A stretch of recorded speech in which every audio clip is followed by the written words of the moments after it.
Why is there no volume? Oh, that's the wrong one. It's fine. We'll cut it.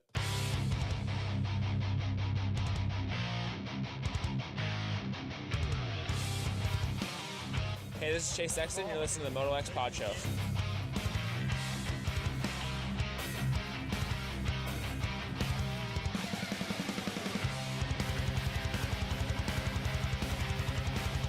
What's up, you guys? Jeremy McGrath here.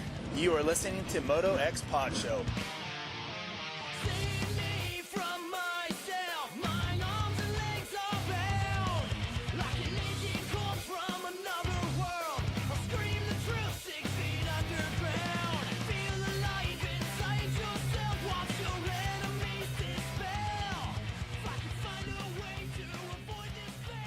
Welcome back. It's time for another Vital MX MotoXpod show presented by Racetech and Boyesen. This week we've got some things to talk about, including Paris Supercross and some other off-season talk. We might talk about Cody Schock a little bit. There's a few other things going on. And then we have three great guests tonight. Since the USA just won the men and women's FIM World Trophy, we're going to have on Taylor Robert and Brandy Richards. We're going to let them come on, and then we'll talk to Ryan Breece, who we haven't heard from in a while. See what he's got going on. He's working on a race plan for 2024, looking for some sponsors. So, yeah, we'll get him on, see what's going on. Before that, Scotty, you're in studio tonight, as always. I'm still getting over this cough a little bit. Scotty Thompson, how's it going, man? Just all reliable, just hanging out over here. Yeah, no TJ. Don't know where he is. Yep. Don't know. I mean, I guess he's probably just, running the roads, staying away from his family. Definitely shucking, is that the word? His responsibility? Yeah. Shucking his responsibility? I don't think that unless it has something to do with like an electric bike or a Suron, I don't think he really thinks about it. Well, right now in our group text, Cooley had sent him one earlier that the McRib is back, which is one of TJ's favorite sandwiches, but it's $14 freaking or something for a McRib. Oh, there ain't no way he's getting one. Oh, no, he just said, I don't mind spending that $14 if it tastes that good. Which has been the whole argument the entire time about food and taste. He's like, I don't care about taste. I just care about sustenance. So, that's why he eats Wendy's. But he feels that the freaking McRib is good enough to spend $14 on. That sounds terrible. It sounds absolutely disgusting. I mean, the McRib is not bad. Like, I used to like it. I feel like it's not as good as it used to be, but it's not worth $14.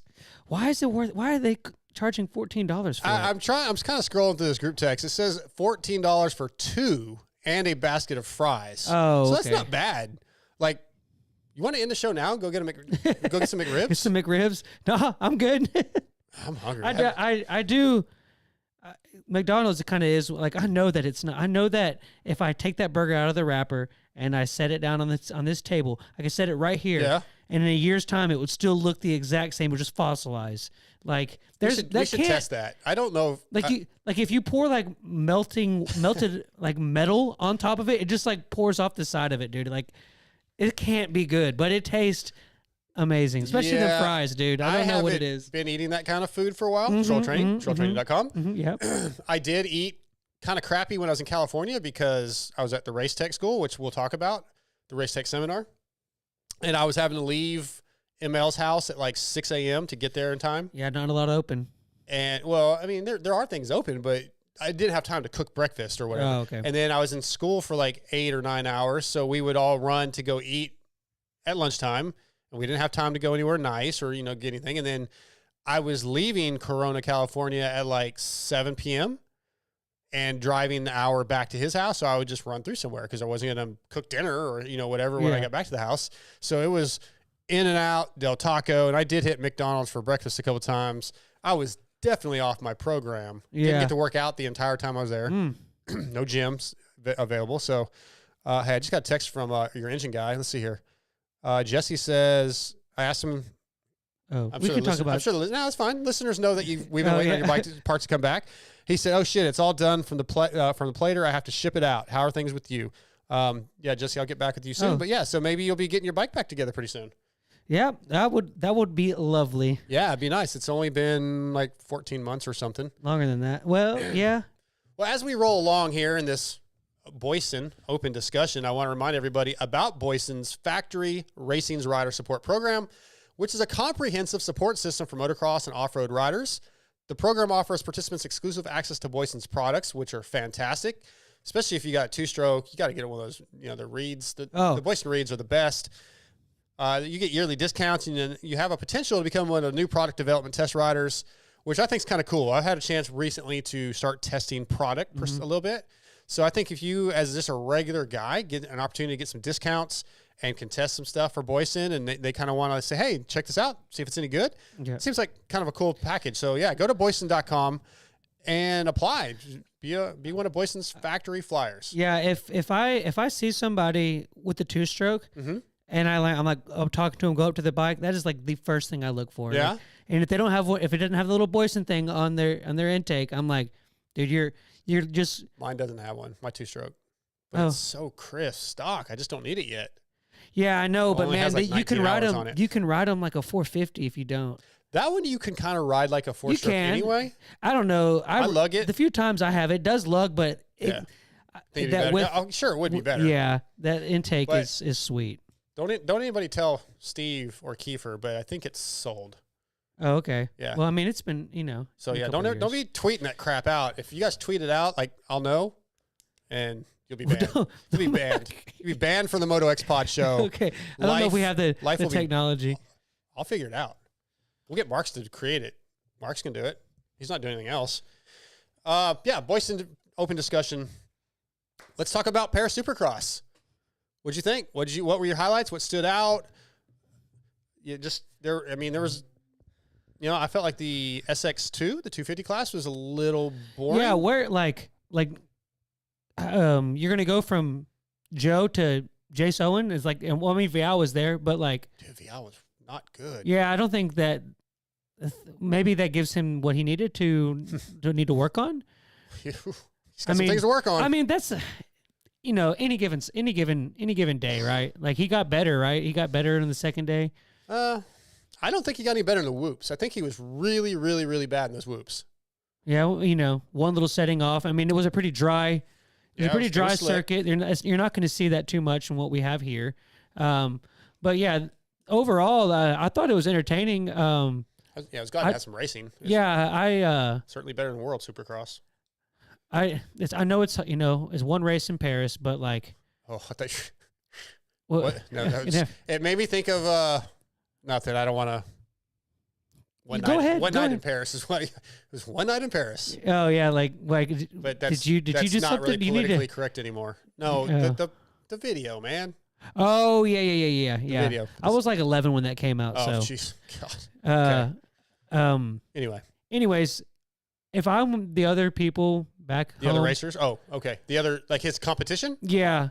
I'm little just not even he's come. The whole thing was. Are we on 450s or 250s? Did you jump? Yeah, I jumped. Oh, I didn't know. Well, okay. That's how exciting the 250s let's stick with were. SX2 for a minute. Oh, okay. Okay. We'll come back.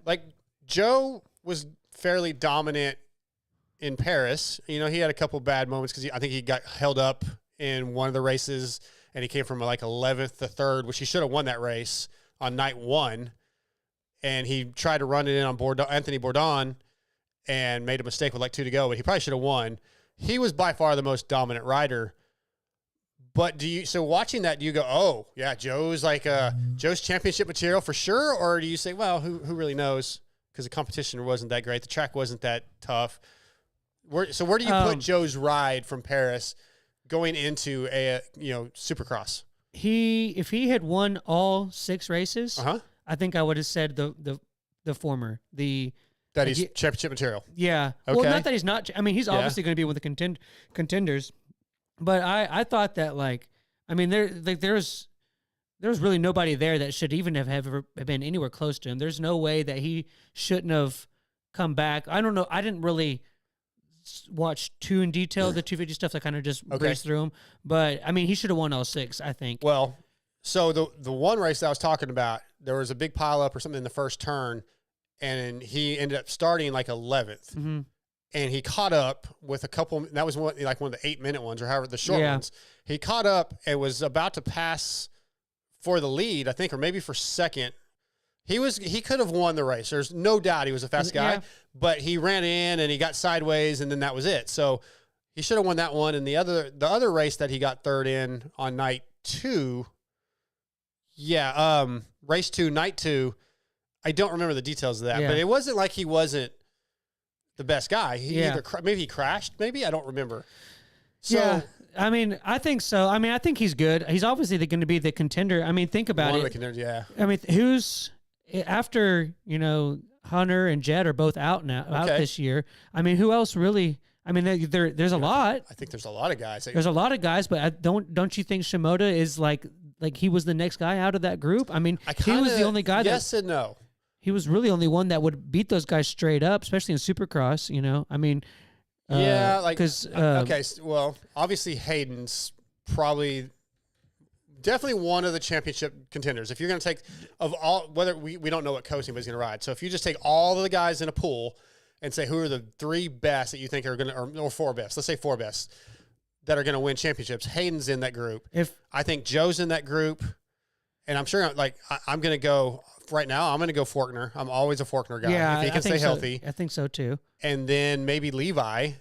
If I'm Lars, there's no way I'm putting Shimoda on the same coast as Deegan if I have a chance, if I have the choice. See, I think a lot of times those guys, the teams may do that. I don't know if they actually do look into that, but the riders want to race the best guys. I'm obviously not Lars, but Oh, if I, you're not? yeah, but if if I am, like all those guys, because not because I would be scared that my rider can't beat Deegan. Right. It's just like those guys are trying to sell dirt bikes. When Lars gets on a phone call with the guys from Japan and be like, hey, why aren't we selling this many dirt bikes this year? He's going to have to look and say, hey, we were in the same coast as Hayden. That dude is like a Spotlight Hoover vacuum. Like, Okay. Explain that statement. Why is he like a Hoover vacuum? to the Spotlight, I mean, it's obvious, dude. I mean, like the media and everything all the fans. But explain Spotlight Hoover vacuum. I honestly don't understand that reference. Is there a vacuum called a spotlight, or are you putting a spotlight on the vacuum? He is a Hoover vacuum to the spotlight that the media and the fans give. Like he sucks it into. Sucks it okay, in, yes. all right, okay, I understand now. I'm not saying that's a bad thing. That's No, great. I just didn't. Yeah. I literally didn't understand what you were trying to say. I felt like that was pretty. It might have been, but I didn't understand it. Okay. Just much like the race tech seminar I was at, which We'll get into. we need to get into that. So But no, like, I mean, do you I was not not agree? a Hoover vacuum. What's the opposite of a Hoover vacuum? I was like a leaf blower. I was repelling it. Husqvarna leaf blower? Away. Yeah. All right, back to Joe or Hayden. So Sorry. I would just, I would want, and Joe's track record is that he doesn't jump off at the beginning of the season to put himself in the championship contention. He always ends up kind of being there, a race winner late, but it's already kind of too late. So I don't want that pressure of all that going against, Deegan's riding with Tomac. And I'm trying not to jump off too far. No, that's fine. But like that spotlight is there. If I'm the team manager, I'm going to put him in the other coast where he can Kind of protect him a little bit. kind of put him where he's going to have the opportunity to be the main focus. Yeah. I think if you're team manager, maybe that would be a smart thing. Yeah, I'll give you that. Not saying that Joe can't beat Hayden. That's not what I'm saying. No, I know you're not. Yeah, I don't know, but we don't know what they're gonna do. So Yeah. man, cough's almost gone. It's like 2.5 weeks now. It's probably that hat. Yeah, 49ers, Niners Nation, baby. But yes, I think Joe is going to be, this is going to be his best year. I feel like he's going to start strong. I don't think he's going to be kind of in the shadows at all this year. Yeah. I believe he expects to win that, more than he has, and he's changed teams. Obviously, he's back on a team with Hunter and Jet, and they're buddies, and the 250 focus is going to be on him and solely him because he's the only 250 rider that's going to be on his coast. Yeah. So I look for things, and I think he was showing that he could be a little more aggressive there at the end. He had a couple moments. But he does that at the end of every season. Yeah, maybe. I mean, it's a small pool that we're drawing from. He's only done this for a couple years. So. I was thinking about this earlier, actually. Joe struggled with a little bit of the pressure. That's kind of the general consensus, right? Like, I mean, maybe. I don't know if that's what it is. He definitely hasn't been consistently where we think he should be. Okay. That being said, you would think that him going to an environment where he's the main sole focus, like you just said, that would make that would expose that more expectation, more pressure. But in a weird way, I think it's going to actually alleviate that. I think if he has the sole focus of the team, where at Pro Circuit, there's so much going on, so many moving parts. There's 3 guys at every round in the Supercross and 6 in the outdoors. I think that maybe Joe fell through the cracks somewhat because he's not able to assert himself because it's not his first language. I know he has a team around him. I think that him being the guy, which in turns gives him more pressure, will actually alleviate the pressure on the track, if that makes sense. Yeah, I hope so. I more than anything, I just want to see them all be at their best and be competitive, and it'd be a good season. I don't want to see one guy just start running away. So I hope that Joe comes in strong. I think he will. Again, Hayden, and I think I'm going to go like Levi and why am I blanking now? Who's the other guy I said? I'm already forgot who that was. Yeah, but I mean, if I think of guys that are going to, and what McAdoo? See, I left out McAdoo.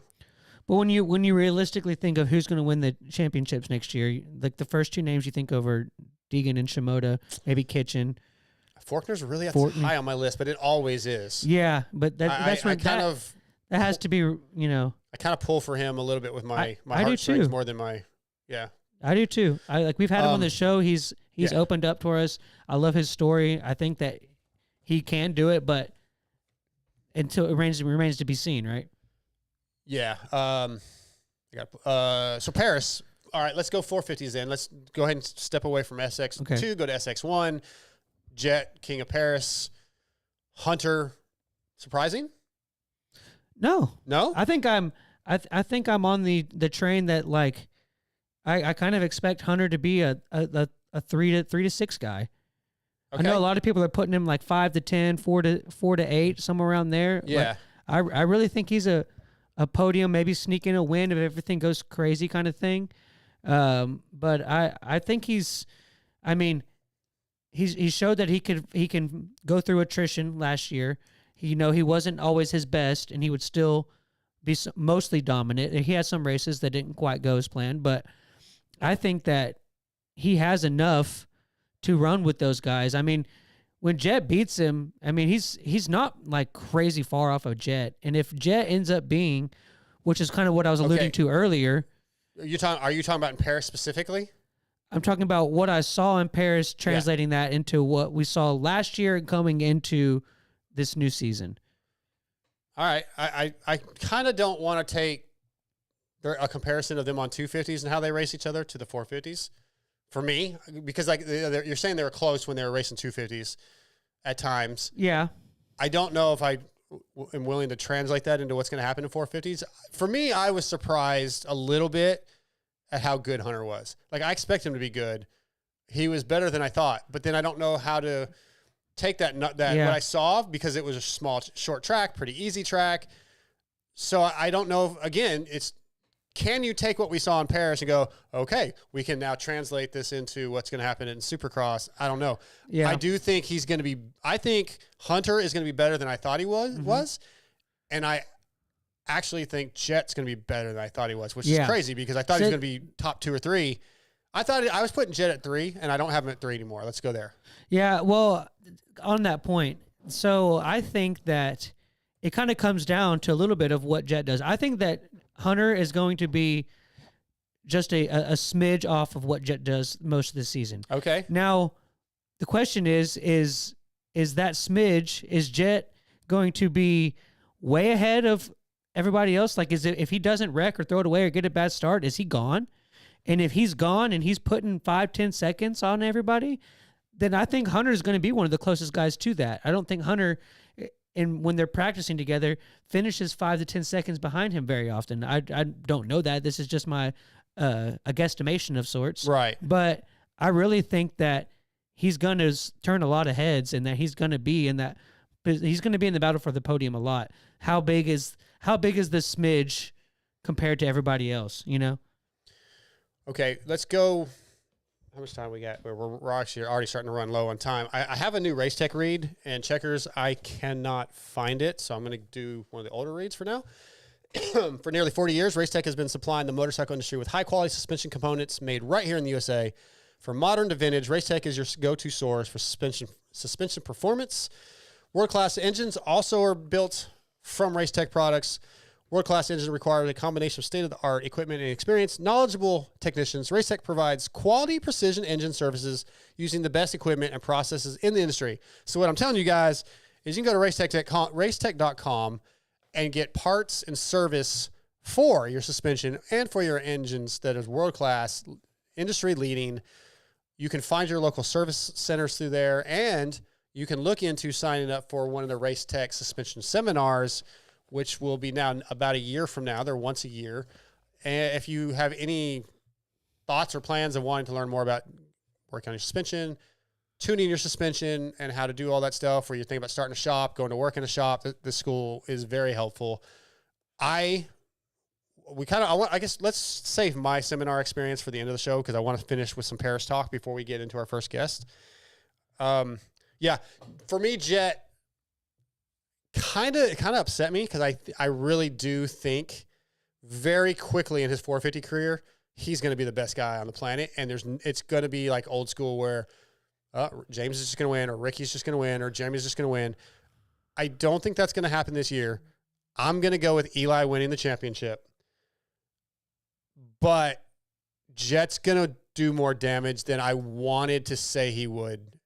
He was so freaking good. It was scary. I'm very much with you on that. I think it's going to be very similar to what we saw with Chase and Tomac and Webb last year. Okay. How that, for a while there, that championship was... They were just the two best. Or three. Okay, so you're still putting Chase in there? Well, I think Chase will be the third guy. Yeah, me too. So I think it's going to be Tomac, Jet, and don't Chase. Don't give because we're gonna. That's one of our emails tonight. I'm not ranking them. Okay. I'm not ranking them. I'm just putting them where those guys. Yeah. But I think what I'm trying to get at is that I think that a lot of what Chase did, where he was clearly the fastest guy, but then would have some weird things happen or throw it away. I think that maybe it's going to catch Jet a couple of times, or maybe a bad start or something, which he doesn't really do either one of those things very often. So that'd be kind of hard to remain unseen. But I think that it's going to be a lot of Tomac, just his level of just consistency is going to kind of put him in that championship fight with Jet. And then I think Chase will be that third guy that's kind of doing that as well, where some races he's up there, some races he has issues, but I think Jet will throw a couple away. So, and Chase is going to be on a new bike, so there's going to be a learning curve. It's going to be that too. But then we thought that with Eli last year, and he should have won the championship. So just the way Jet handled himself and coming through the pack at times, and he crashed in like the second race on night one, I think it was, and I thought, okay, well, Kenny's going to win. And like he was 6 seconds back, I think, and in 2 laps he was there. Yeah, that's crazy. And I mean, I know it's a short track, but like the fact that he made that much time up on Kenny was mind blowing. Well, and that whole camp does a very good job of they kind of paint the picture coming into certain things. They never come into a situation where the way they play the hand, they're never going to look bad, right? So they kind of played he hasn't really been training. This is an off-season thing. This is just kind of a fun thing that we agreed to 4 years ago. Let's come just test it out. That way, if he doesn't dominate, it doesn't tarnish the brand at all. But then he came in and still dominated everybody. So then it's like, oh yeah, well maybe he is that great. So like they do a good job of that, of always making sure that he's always going to look good in whatever situation it is. So what I was saying earlier is if I'm the rest of the field, saw how fast he caught Kenny, that's and his brother, and it's like that's going to be a problem. The only person that I think like that doesn't maybe get in their head is Eli. Like I know, like if I asked Chase, did you watching Paris, does that bother you? Chase would probably say no. But for some reason in my mind, I think I feel like it would bother or worry just a little bit everybody other than Eli. I just feel like Eli doesn't give a shit. I'm not even saying worry. I'm saying that. I'm just saying I'm just saying that they see that and they're like, okay, yeah, he's like for real. We're gonna have to deal. Like There's not going to be a learning curve for Jet. Yeah, this year. That's going to be a problem. We are going to have to deal with that. Like I'm not saying that they're scared of him or going to back down or anything, but they're going to have to think about him. What you just said my question now is, do you think that Tomac working with Deegan the way they've been showing all this stuff and they've been a couple training weeks together, together? Yeah. Do you think that's his team, him and his dad kind of like, let's bring in the young, aggressive, super talented, younger kid to kind of get him used to that, to battling with that, since the Jet's going to be his main challenge this I don't season? know where that came from. I mean, Eli generally has somebody come up and train with him. Like J Mart was there for a couple years when he was on Star. So I'm not sure what started. Is that like a byproduct, or is that like the source of why they went and did that? I don't know. Like I tried to get Hayden on the show tonight because I wanted to ask him those questions, and he isn't on, obviously. Yeah, I'm not. So I'm not. Oh, the boss is at Vital and everything. I'm just the guy. You don't have to know for facts. Just what do you think? I would think that Brian and Hayden. Brian's pretty smart and probably reached out and said, "Hey, let us come train there. Let's get some elevation. Let's kind of." They know how hard Eli is, and that would be a perfect place for Hayden to go learn. What is Eli doing? He's the best on the planet right now. Yeah.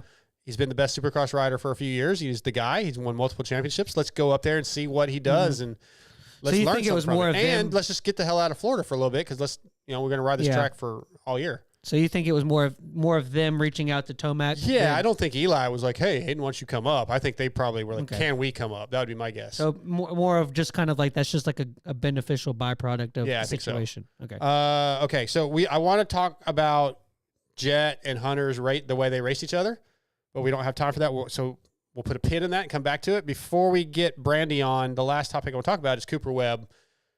I was bummed, man. I was bummed at Super Motocross rounds 1 and 2. He was pretty good at LA. Mm-hmm. And one of the reasons I was bummed is he got on that bike early. He didn't race all of outdoors. He was ready. He was racing Supercross, quote unquote, in preparation for Super Motocross. He has more time doing that since outdoors than anybody else. And he did not look that great in Paris again. And Steve brought this up last night on Pulp, and I hate saying it, but I agreed. Like, he looked heavy. Yeah. I don't know if he had like a big chest pro on, but he looked bulky. Yeah. And that doesn't necessarily matter, I don't think, on a 450, but I don't feel like he's in race shape of his championship years. I mean, he's still got time. And he's got 6 weeks. Yeah. Right. Yeah. I was worried because I am a huge Coop fan. I want Coop to go out and win. I love Coop's attitude. And I'm worried. I'm worried that this Yamaha thing may, and dude, he could come out and be the champion of 21 and 21 and 19. I think he might do that again, right? I don't know, but I mean, I didn't like what I saw. History. I'm going to go with. I agree with what we saw at Bercy wasn't like the most affirming thing. Bercy? Did you? Oh, did I you said watch? it again. Yeah, you I did. said it again. I didn't know if you were watching an old race or no Paris or they what is it, the Defense La Arena, or it's like that's the area, like the city, La Defense. I think. Okay, and Bercy, I think, is also like I like saying Bercy better. Section of Paris. It's like 20 minutes away. Okay. Well, technically Bercy is in Paris, but it's, I think, or else, okay. I don't know what for sure. The race they did across the pond, it was not the most affirming thing in France. Yeah. But I think that I'm going to go with history, and every year he comes out the first couple of rounds, and you're like, oh, Coop's, what do we do? Panic button with Coop? What are we gonna do? Is he there? And then all of a sudden, somehow, some shape or form, he finds a way to be a contender in the championship. And then he's a racer for sure. And then like rounds 8, 9, 10, all of a sudden there he is, and it's like he's 8 points back. He sneaks in he's in fourth a whole race, and then all of a sudden he does something crazy happens, and he sneaks in and he gets second when he clearly should have gotten fourth or fifth that round. And I mean, he always does that every year. So I think that I'm going to go with history and say that he's fine. I think there's probably was some growing pains with the Yamaha that they're working through, but I think come A1 or maybe even round 3 or 4, he'll be same old Coop. Yeah, he's got to get used to that new bike. Changing bikes is a big deal for, again, Eli Tomac made it look easy, but it's not so easy. It's totally different. So I do agree that once A1 gets here, Coop's going to be a guy, but it bummed me out a little bit watching Paris and just he was pretty far off the pace on night one. Yeah. But we have our first guest on the line, so we're going to get to her. First guest of the night is brought to you by Guts Racing. Andy Gregg and the Guts Racing crew have been providing the best seats and foam in the industry for years. For 2023, they've added Kawasaki to their complete seat lineup, as well as the color teal to the gripper material options available. Also new for 23 are options for your e-bikes. They have complete seats for the Talaria and the Super 73, and covers for the Segway and Sur-Ron, and they have options for the Honda, KTM, and Husqvarna electric bikes. So visit gutsracing.com and get your seat covers and foam today. Tonight, Guts Racing brings us the ISDE, one of the ISDE champions, Brandy Richards. Brandy, what's up? Oh, hang on. We got no audio. Give me a second here. Why do we have no audio? Bear with me, Brandy. Hey, Brandy, let me call you right back. It's not transferring over to the board. Is that thing plugged in back there? Yep, it was. Give me a second here. Keep talking about Coop or something. Yeah, so Why? I will say that I don't think if Cooper comes back to the pits, and now that he's racing with Tomac, which I don't think he originally thought was going to be the case, if he comes back to that, I'm gonna play some music real quick and see if it's playing. Yep. Okay, we're good. Heard that. Yep, we're gonna call her back. If Cooper comes back to the tent and just like didn't have a good weekend or a good race, like, and him seeing Tomac either having a win or beating him, like that's what he lives off of. He's gonna thrive off of that kind of motivation, and then like I said earlier, 7, 8, 9, 10 rounds in, all of a sudden his name is going to be more relevant. Yeah, let's see if this is working. Are you there, Brandy? Yeah, I'm here. Yeah, I don't know what happened. My phone disconnected from the board. Janky podcast. Yeah, janky podcast. Well, Brandy, great meeting you. We are primarily a supercross and motocross show, but recently we've been having a lot of off-road riders because I've done a couple of GNCCs, and I've kind of fallen in love with off-road riding. Really excited to have you on. It seems like from everything I'm learning about you, you are one of the most badass women riders, off-road riders of all time. Yeah, I mean, I try to be, that's for sure. Yeah, so congratulations on another ISDE win. How many is that for you? I think the women, if I understand right, have won 4 times. And have you been on all those teams?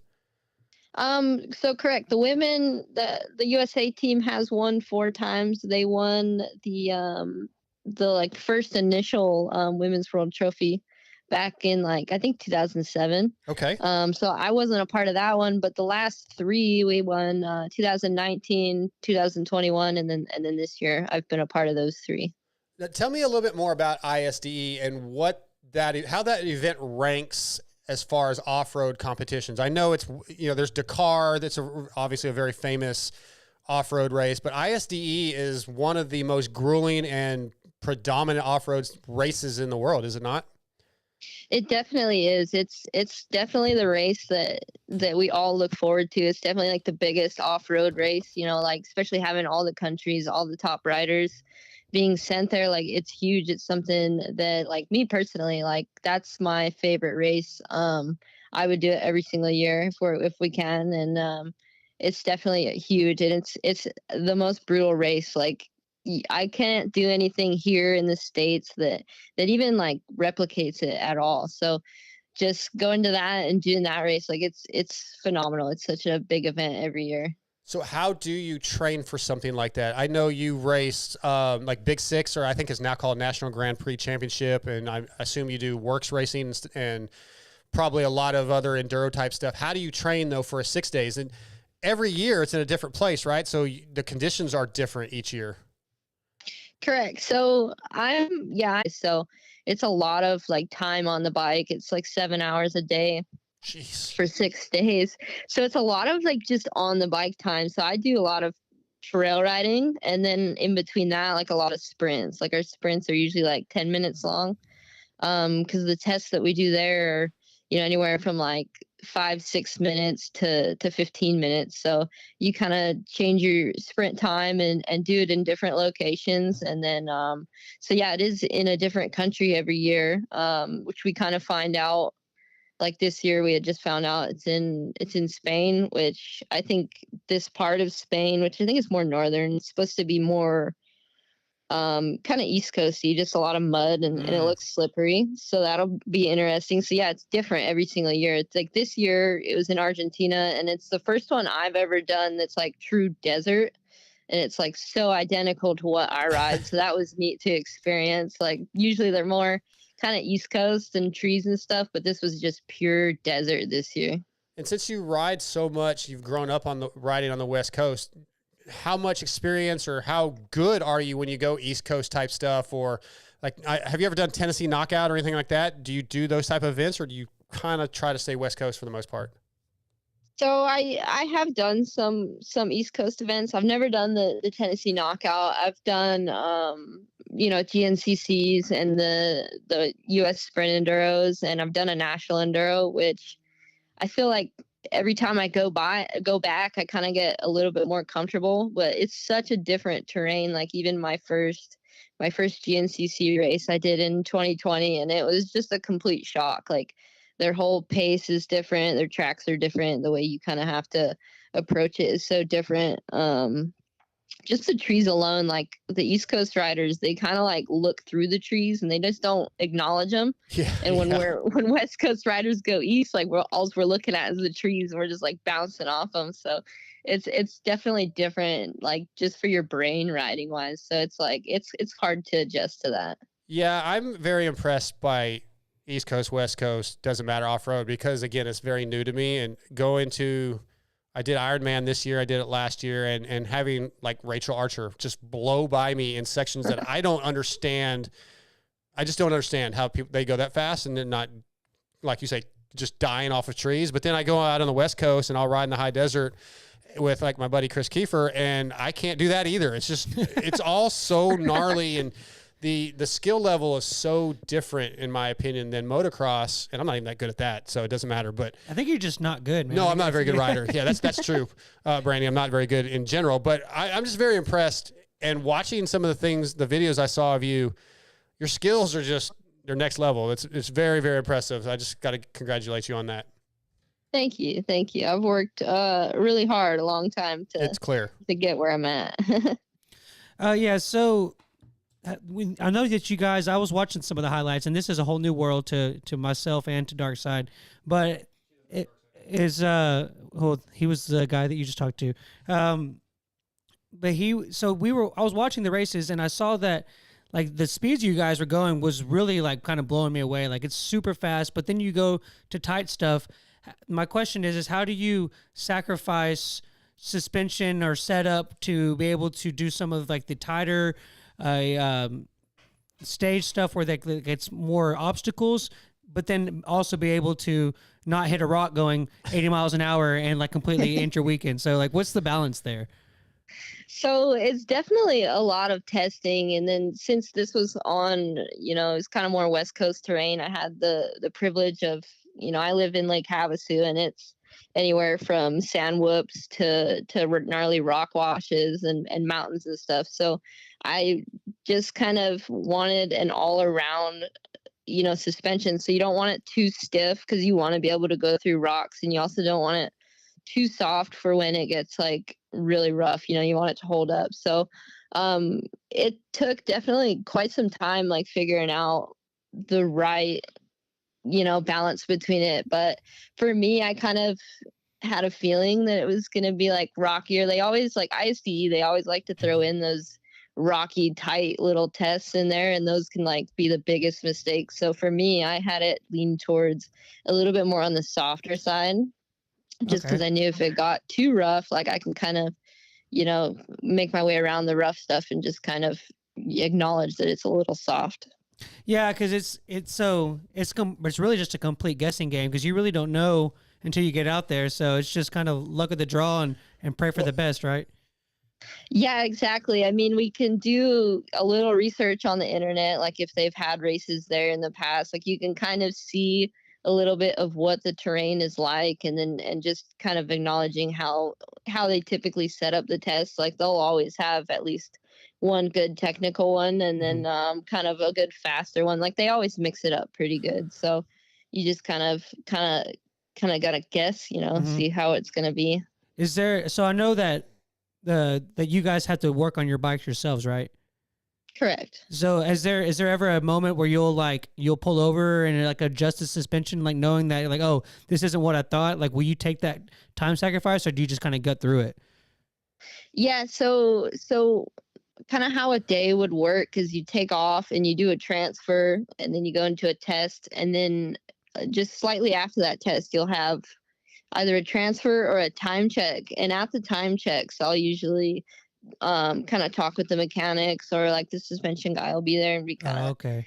go over like, hey, it was doing this. What can I change? So it's not necessarily pulling off on the side of the trail, but just at the time checks, you kind of take that time to think about it.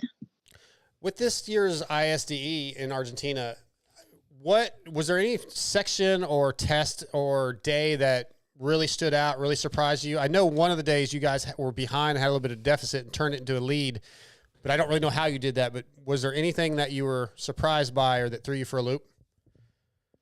I would say the transfers. Like this year, the transfers were like a big part of it, just because we didn't have any roads or anything. It was all single track, and it was all just rocks and gnarly washes. Like you never got a break, so it was super tiring and just physically.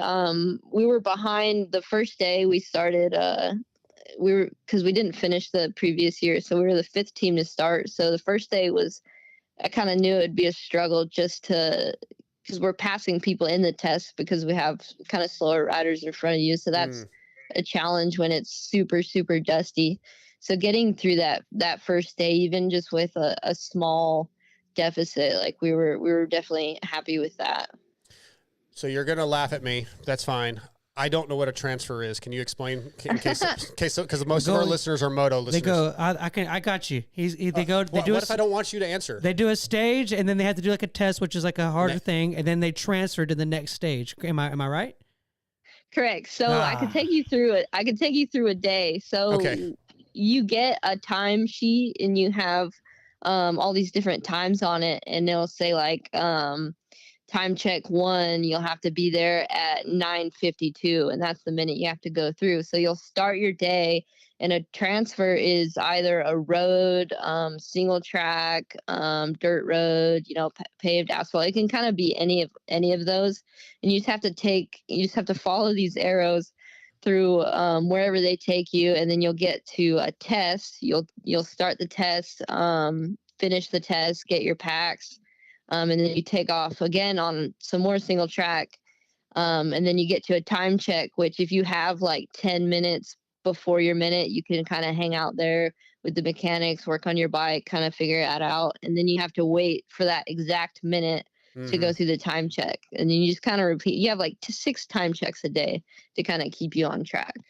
Yeah, that's a lot. It's not as easy, Scotty, as just a gate drops and race to the checkers. No.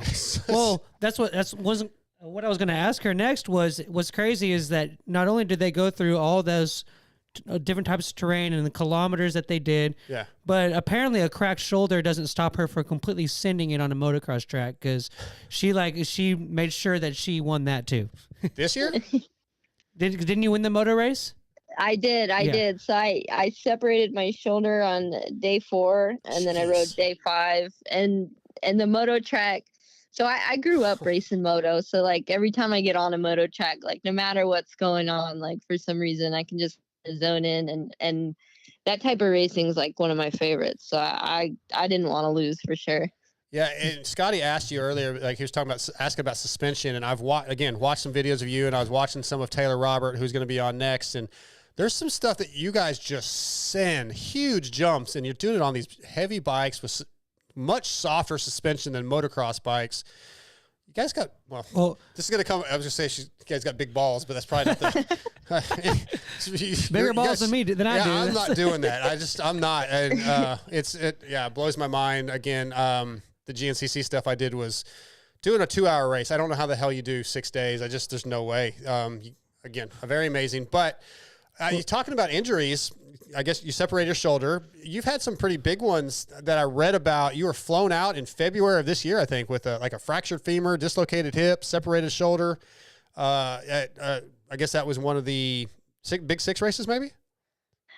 So it was actually at, so it was in Delano, California, and it was at a works race, which I do these, like classes before the race, and it's kind of, just like a technique kind of, thing. And you go around the track and, just teach line choice and stuff. And I was demonstrating, and it was through like just an open grass field. And I ended up hitting a gopher hole that I didn't quite see. And it just, it kind of sent me over the bars right away. And then the front fender just scooped me up and tossed me in the air. So I broke my right femur. I got a full rod in it, and I dislocated my left hip, and then I separated my right shoulder. Jesus. And then did they care flight you out from the event, or did you go to the hospital and they flew you to a different hospital? No. So they flew me out right there from the event, from where I was at. And then I actually rode in an ambulance from one hospital to another. That is gnarly, Brandy. Jeez almighty. Yeah. I know, like we talk, Scotty, we talked to the, our Supercross guys, they weren't just used to it, but what they do and the speeds they go and the different terrain. Again, we said this last week. We've had a bunch of GNCC riders on. Off-road riders do not get the credit within the industry, in my opinion, that they deserve. They don't. Yeah, they, not only did she do that, but they're you look on paper and their team won by a few, I don't know the exact time, but y'all kind of dominated it. But like your other teammate, what was her name? I can't remember. Rachel. Or Corey. Rachel, yeah. She rode like half of the event with a separated shoulder, correct? Yeah, she did. She did that on Wednesday, and then she had to ride, the last 3 days with it. So she's a trooper. She also fractured some ribs too. So she's a trooper. If I tump over on if I tump over on like a soft serve practice track and like my shoulder feels a little bit sore, like I pack it up and I'm done for the day. I quit Ironman last year because I thought I broke my collarbone. Yeah, no, she did. She did like 3 more days and a motocross race on top of it. Oh man, yeah. I just need to quit. So all that to be said, like that moment when you guys are all finished had to be pretty emotional, and you just kind of talk about the camaraderie that you built with the girls on your team and how that all felt at the end. Yeah. So me, Rachel Gudish, and Corey Steed, like that was our so we had the same team the previous year, and unfortunately, like I had an issue and I didn't get to finish. So, and we were leading that year. So to come back this year, we just wanted to really prove ourselves. And for all 3 of us, like we all had our issues, between just all the days, like we all had an issue at least one day. So just holding it together, and we were technically the only team to have all 3 women finish. So holding it together, like just the only ones to finish, it was incredible at the end. Like I think we all cried a little bit. It was just very emotional, and it was pretty unreal.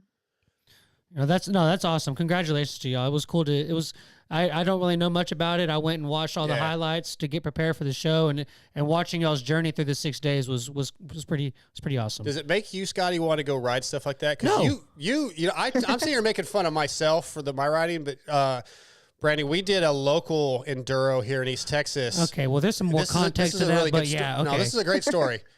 So me and Scotty go, and he borrows one of my bikes. I left. I was I went before he did. I was a few rows ahead of him. I come back after the second test to get fuel. My bike is loaded up. My other bike is loaded up, and he's gone. I was done. I was done with the woods, man. I was out there. He didn't even finish like half of it. Well, yeah. So I was like, man, screw this. I'm gonna go watch football games. Yeah. Anyway. But yeah. So I hadn't rode in like 7-8 months, like at all in general. And then I go ride a bike I've never rode before. And I thought it was going to be like cross country kind of stuff. No, it was like straight single track that they cut that morning. And it was like, yeah. And I wasn't the first one to go. So it was all wallered out. And like my clutch hand was completely roasted after the first like 14 miles, and I was done. Yeah. Yeah. Oh. It was rough. We suck, clearly. Yeah, we're Brandon, not. We clearly yeah, suck. But we're weekend warriors for sure. I should have asked this in the beginning, but you're in Havasu or West Coast now. Mike, just turn off. Yep. Yeah, you're in West Coast now. How did you get into this sport? Was this something your family did to begin with? Just like overall, or Yeah. How'd you? I usually ask when we have somebody new on. I start with that, like just kind of getting to know you a little bit. yeah. So I got into racing. So works the first year they went through Lake Havasu. I was born and raised here, so we went to it, and then watched it and seen all the little kids. And my dad asked me if I wanted to race it. So I said, yeah. So we ended up getting a PW and going to the very next round, which was in like Utah. And that was, that was probably like 2004. So I grew up racing works like for quite a few years. And then I got into, motocross. I did all the amateur nationals, Loretta's, cool. and all of those stuff. And then I switched more to full off-road kind of when I was like 16, just because WMX wasn't, what it was. So I had to figure out something to race. So that's when I kind of went full off-road, and then it just kind of went off from there. But your dad never rode or got into it? Just you? No, just me kind of. My dad used to race three-wheelers. So that's kind of like when he liked that. So not quite dirt bikes. He rode a little bit. Like we went to Glamis a lot, but never really raced too much. Okay. With the WMX possibly be coming back, are you going to do? If those came back, would you do some of those? It would just depend. Just kind of how it is set up and how the support is for it. I mean, I would definitely like jump into one or two and just kind of see how they are. But for like just following them, I just have so many commitments in off-road. It's hard to, just kind of swap over. But I would definitely do like one or two. Without getting too personal, again, off-road doesn't get the credit it deserves, in my opinion. I doubt that you're getting rich doing this. So what is the end goal? Like, how long can you do this? What is the future plan for somebody like yourself? So I definitely have like quite a few plans just that I want to do. For me, like I've worked it up to where I used to work a job and I used to, have to, balance between racing and working, and then just finding more and more support. I've gotten to where, I can just race. Like I fully support myself on racing, and I definitely make enough to where I'm happy, and I can, I can still progress and find more support and stuff, but I can, support myself and race at the same time. So I'm extremely happy with that. Like I would rather do that than get rich, Yeah. I'm happy and I don't have to work a normal job, which I'm like beyond stoked about.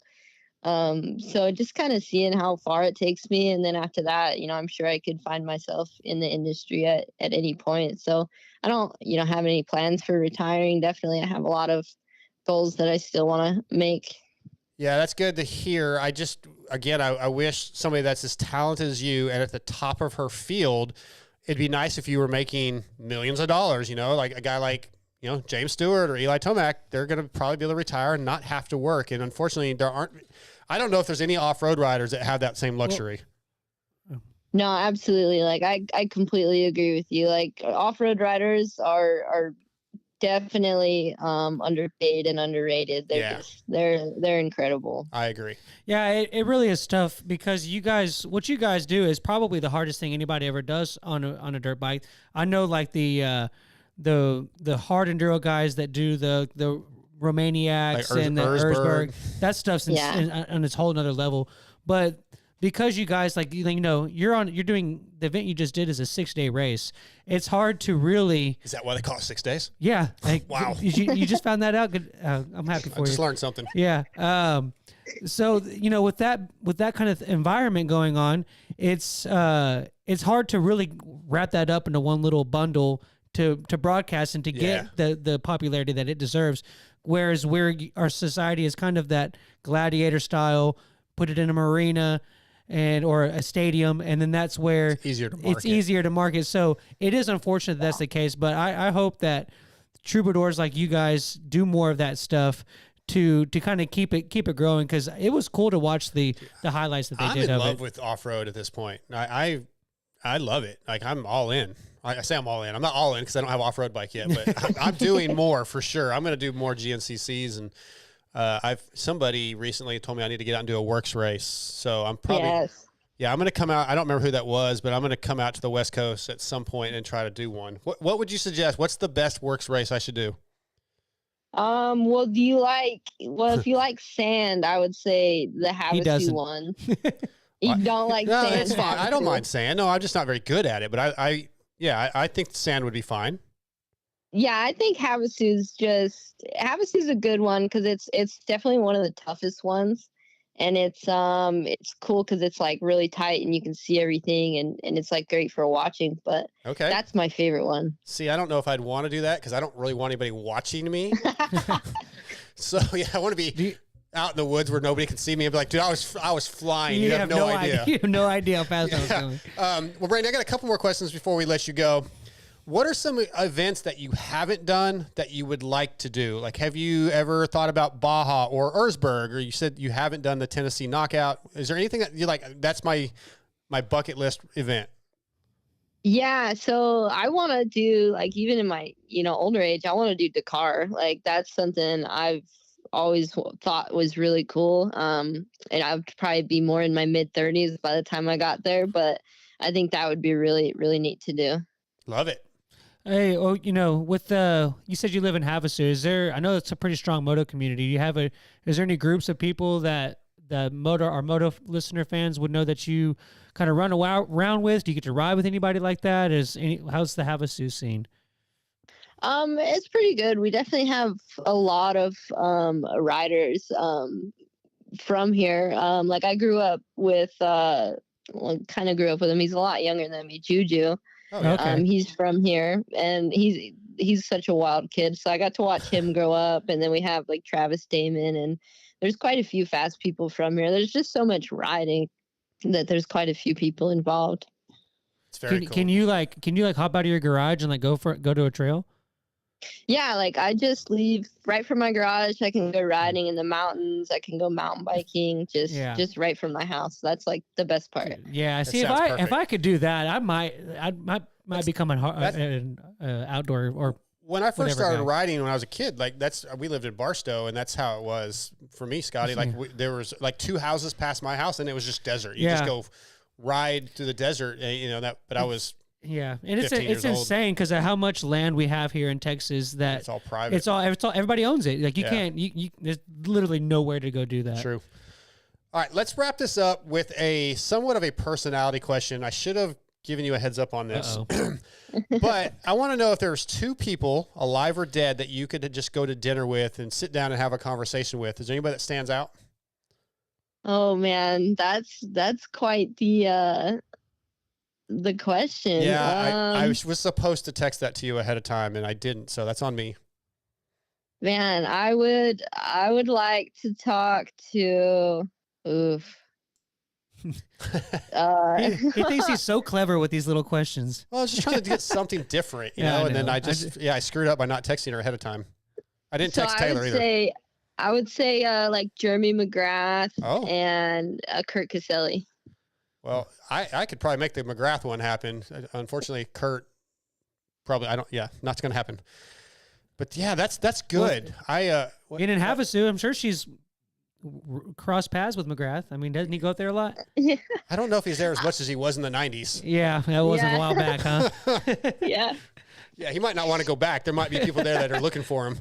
MC's the greatest human on the planet, Brandy. He is like, really? If you Google the definition of cool, his picture pops up. Yeah. That's awesome. I'd love to meet him. Well, I'll text him later and I'll let him know. I bet we might be able to make that happen. He's a rad dude. So yeah, he will not disappoint. When they say like you don't want to meet your heroes because you might be disappointed, that is not the case with Jeremy.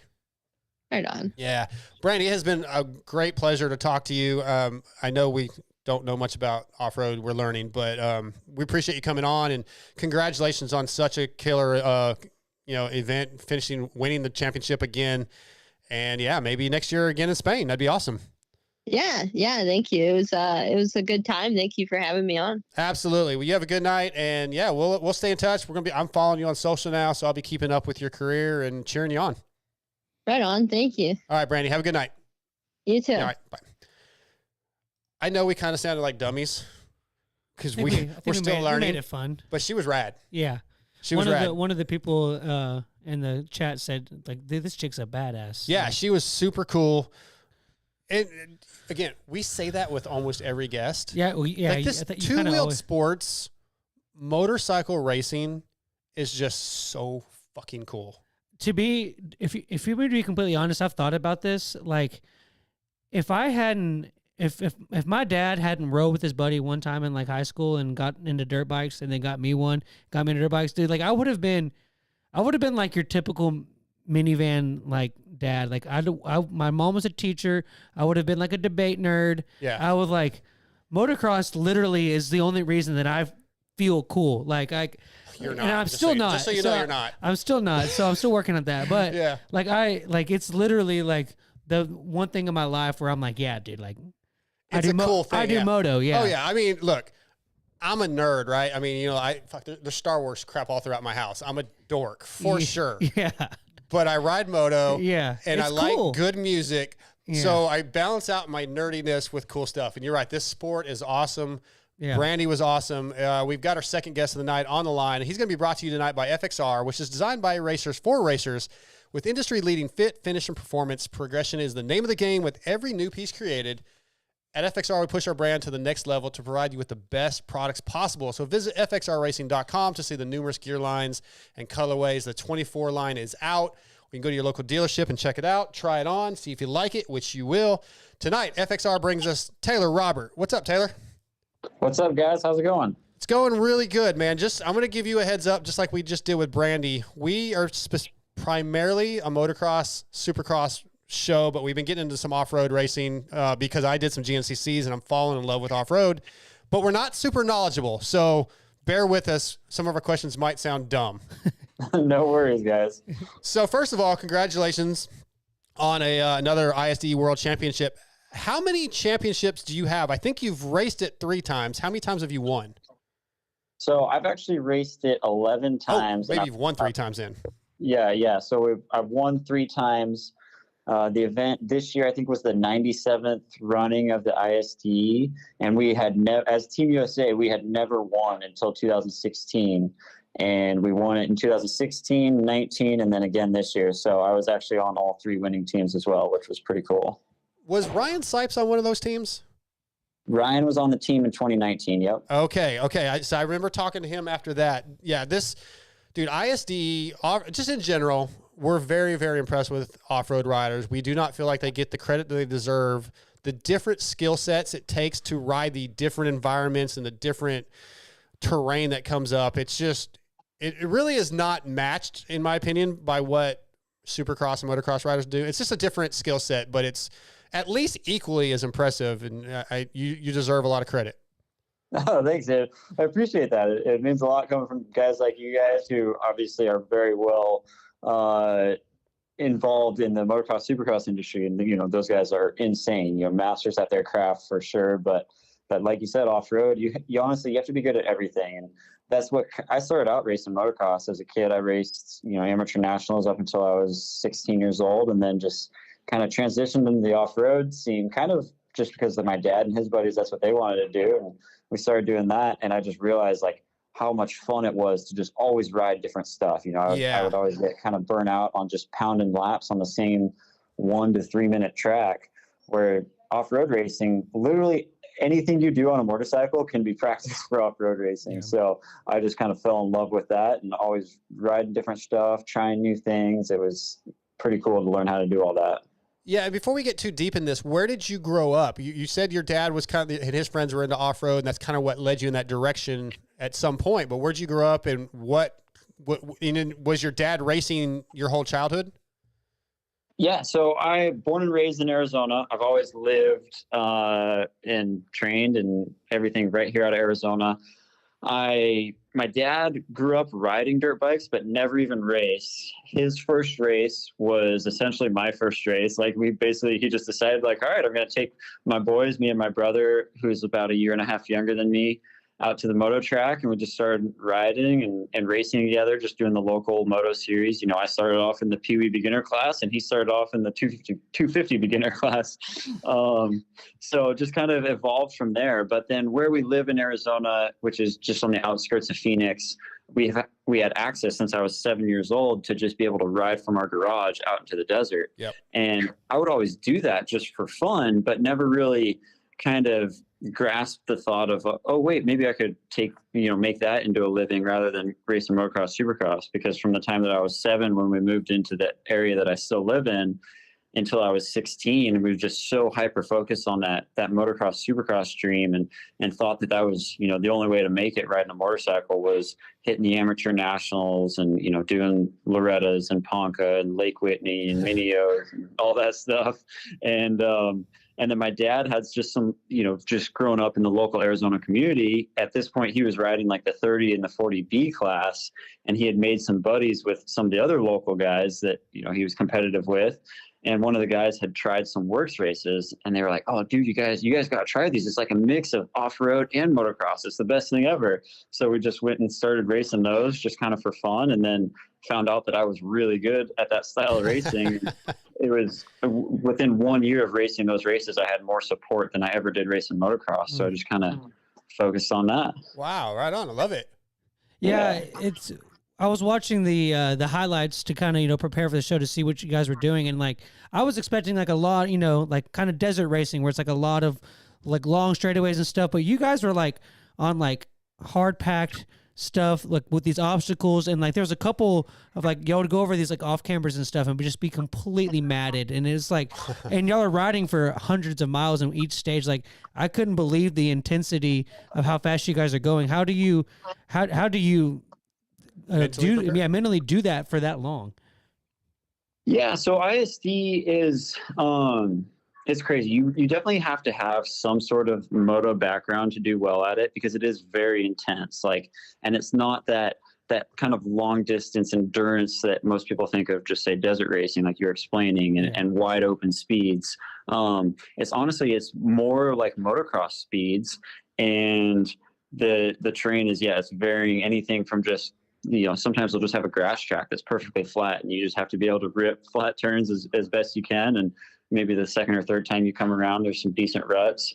But then doing it all day long, it's typically broken up into 6 stages throughout the day. And each stage is, say, anywhere from 5 to 12 minutes long. So just imagine doing 5 to 12 minute motocross sprints throughout the day. And then in between, you're just doing what we call the transfer section. So we're just getting from stage to stage, and you don't necessarily have to push in that section, but sometimes there's some pretty intense terrain or rock gardens or hill climbs, river crossings, whatever, and you have to put in some serious work to get through it efficiently.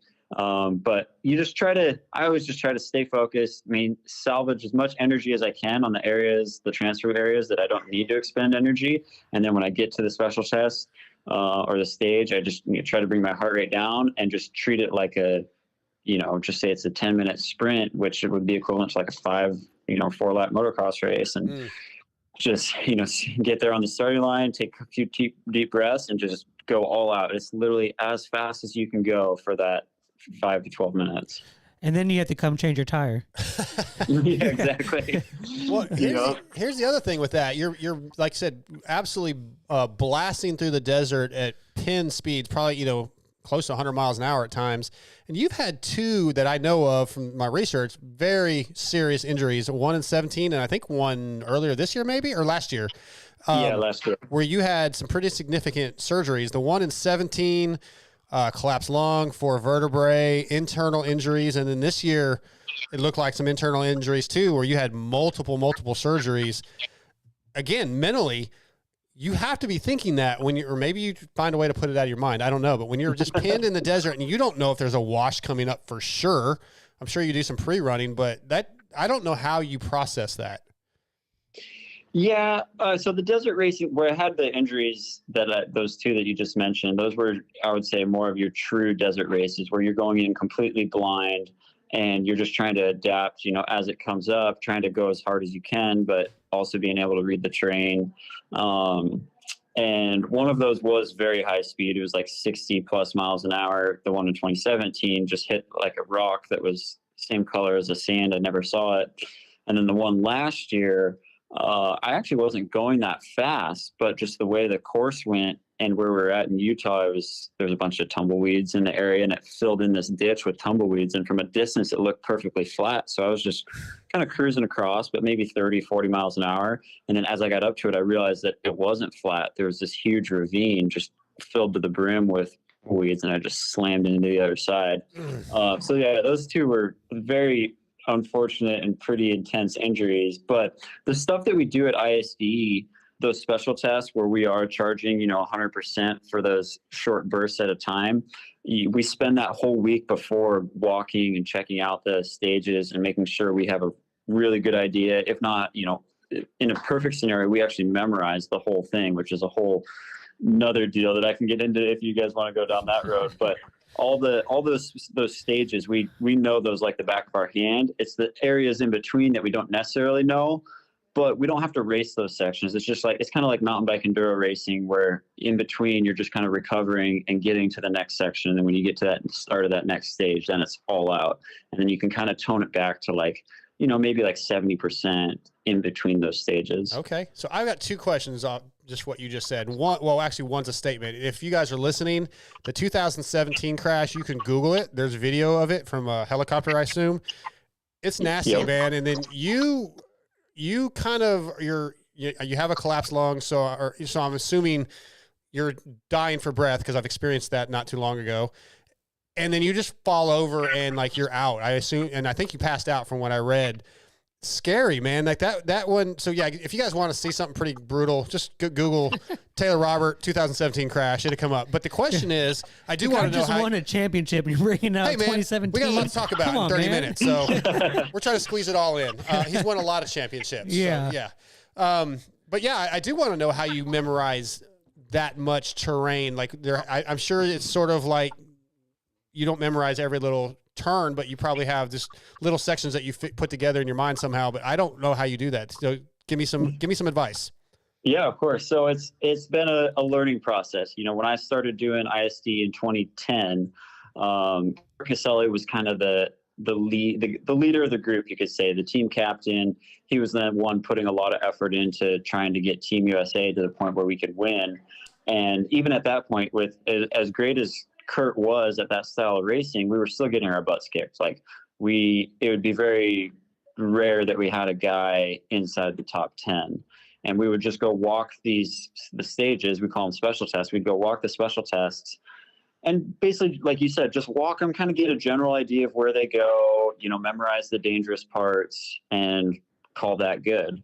Well, in 2016, I actually raced a whole year in Europe doing the World Enduro Series in Europe. Now they call it Enduro GP. And I learned by doing that series, which is the exact same format as ISD, it's just a 2-day version of it. I learned how much effort the Europeans put into walking and memorizing the track. So instead of just, walking it once, calling it good, they actually walk everything 3 to 4 times. And by that third time that they walk it, they literally have every single turn memorized. And, that's hard to do when you're doing a week's worth of stages. Mm-hmm, sure. But we get there about 9 days before the event, and we'll spend the next 8 days literally just walking and memorizing them. And like I said, by that third time, we take our time as we're walking it. So say we walk a quarter mile of the special test, and then we'll stop as a group and kind of replay it back in our heads. So everybody will sit there and be like, all right, so we take a left off the top of the hill, off camber right, over the rise. Remember, there's a ditch on the backside of the rise. We kind of replay it through our heads like that. And then by the time we've walked the whole thing, we've already replayed it through our heads multiple times. And it's that whole, visualization thing, which is important in a lot of sports, but especially this style of racing, because you're visualizing riding it, numerous times before you actually get to race on it. But that's how we have to do it because we don't get to practice. So the best way to do it is just keep visualizing it through your head, visualizing the exact line you're going to take, where you're going to sweep out and cut across the main line or something like that. And then by the time that you actually race it, you try to use that visualization as your practice, and you can go as fast as possible your first time through. Yeah. That's a nice boulder. I don't have that skill. I like that boulder. That's a nice boulder. I would be kicked off the team so fast. Like, what did you think about that section back there? Yeah, I don't know. I forgot. I already forgot. And it is a skill to be learned because we had a couple new guys on the team this year, and nothing against them. They're great guys, but they kind of got into that. You could see it was just like so much information. They got overwhelmed, and they're like, they just got to the point where like, I got to start over. They're like, I'm just going to walk this one and hopefully I'll get it again. Like when we come back and hit this one for a third time, hopefully I'll remember it then. But it is a patience thing. Like I didn't really learn how to do it until that 2016, 17 time, even though I'd already done ISD 5 times up until then. So it's something you just got to practice just like anything else. And, just the more you do it, more repetition, you start to figure it out. You start to figure out the things that work better for you or the terminology or, however you visualize it. And it definitely makes a difference in the long run though. You can see the special times. They, we crushed it this year, but like one guy, for example, that in previous years had a hard time doing that was Dante Oliveira, my teammate on Factory KTM. And this year he put a lot of effort. Like he knew that was one of his weaknesses, and he put a lot of effort into like being patient and really trying to memorize the tracks with us. And I knew going into that race, I was going to have a hard time with him because he's super fast. And usually the only upper hand I had on him, at least in 21, what I did is I could memorize the tracks better. So first time through, I would always beat him. And then maybe second time through, he would beat me. And I knew this year he was going to be a lot faster because he put a lot of effort, and you could tell he was pretty dedicated to try and memorizing the tracks. And it proved. I mean, he got 3rd overall individually, which was incredible. Oh, I love that though. He's learning from his mentors, man. That's great. Yep. Taylor Roberts tonight, brought to you by FXR. Yeah, Taylor, with the team aspect of this, I was wondering how the racecraft kind of changed because normally, it's like it's a time thing. So it's like, okay, I got to go as fast as I possibly can.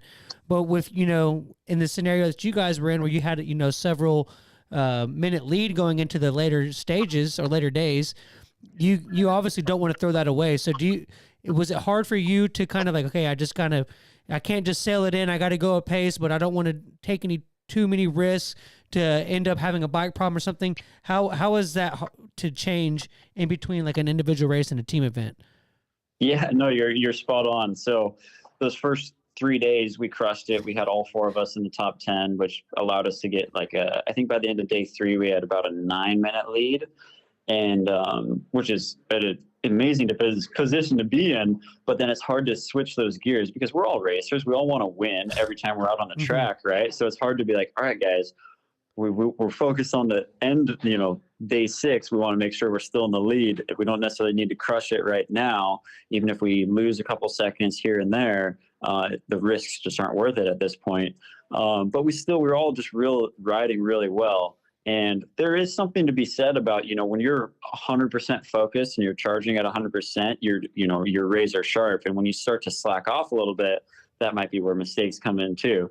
So it's kind of a double-edged sword, I feel like. But we all did make a conscious decision on the 5th day because they threw in something that was not ideal in the scenario that we were in, really for anybody, but they threw in these water crossings on day 5 that were deep. I mean, they were like knee deep, and we had to cross this river. There was about 4 water crossings that we went across. And, at that point, it's like, it would suck to put all this work in for the last 4 days. And then on the 5th day, hydrolock a bike or something.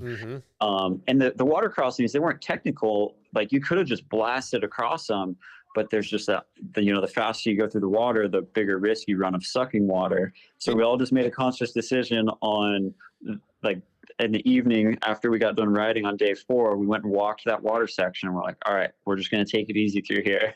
And we did that. We all stuck to it, and we all took it easy through there, and it ended up paying off because the team that was in second that day was Italy, and one of their guys full on hydrolocked his bike, and he DNF'd right there. I saw that clip on the highlights. Yeah. Nobody wanted to just skim it like Kevin Windham. Yeah, unfortunately, we didn't have a fifth gear straightaway coming into it, so we weren't able to do that. Right. Yeah, you know, that mental thing is cool because it's such a huge part of our sport. I don't know how much of Supercross stuff you follow, but there's Chase Sexton is one of the guys that he gets out into the, he has a big lead, and then he kind of has a little, sometimes lapse of judgment, makes a mistake. We've seen past. We're gonna get so much hate email now. No, I mean, I love Chase. I'm on the Sexton ship. His fans won't care now that you shit on him. I didn't shit on him. But anyways, so like we've seen that. And so like that's incredibly hard to do. So it's, kudos to you guys for pulling that off. Yeah, no, thank you. It was definitely a big stress relief once we got through there. And especially for me doing it so many times, I've not that I've seen every scenario, but I've seen a lot of the scenarios where it doesn't play out in our favor. And I was just praying, every time we came through that water or any of the tests on day 5, I was like, come on guys, we got to just get through this safe. And then once we all finished day 5, it was like this huge stress release because that day 6 is really just a motocross race. And it was a pretty cool feeling. Yeah, that's a crazy. Like the team aspect is so cool. Like who was the team? I don't even know if it was in y'all's class. That might have been the junior thing. But who was the team where then on the last day 6, they were like literally like locked arms to pull the last bike that had like blown up across the finish line? Yeah, so that was the Swedish junior team, okay. And so you basically have like 3 trophy teams, if you will. They have the women's trophy, and then junior trophy, and what we are is called the world trophy, which is you're kind of like your premier team. And the junior trophy is the 3 riders under 23 years of age. And yeah, their junior team, the Swedish junior team this year, was insanely fast, and they had like a 15-minute lead.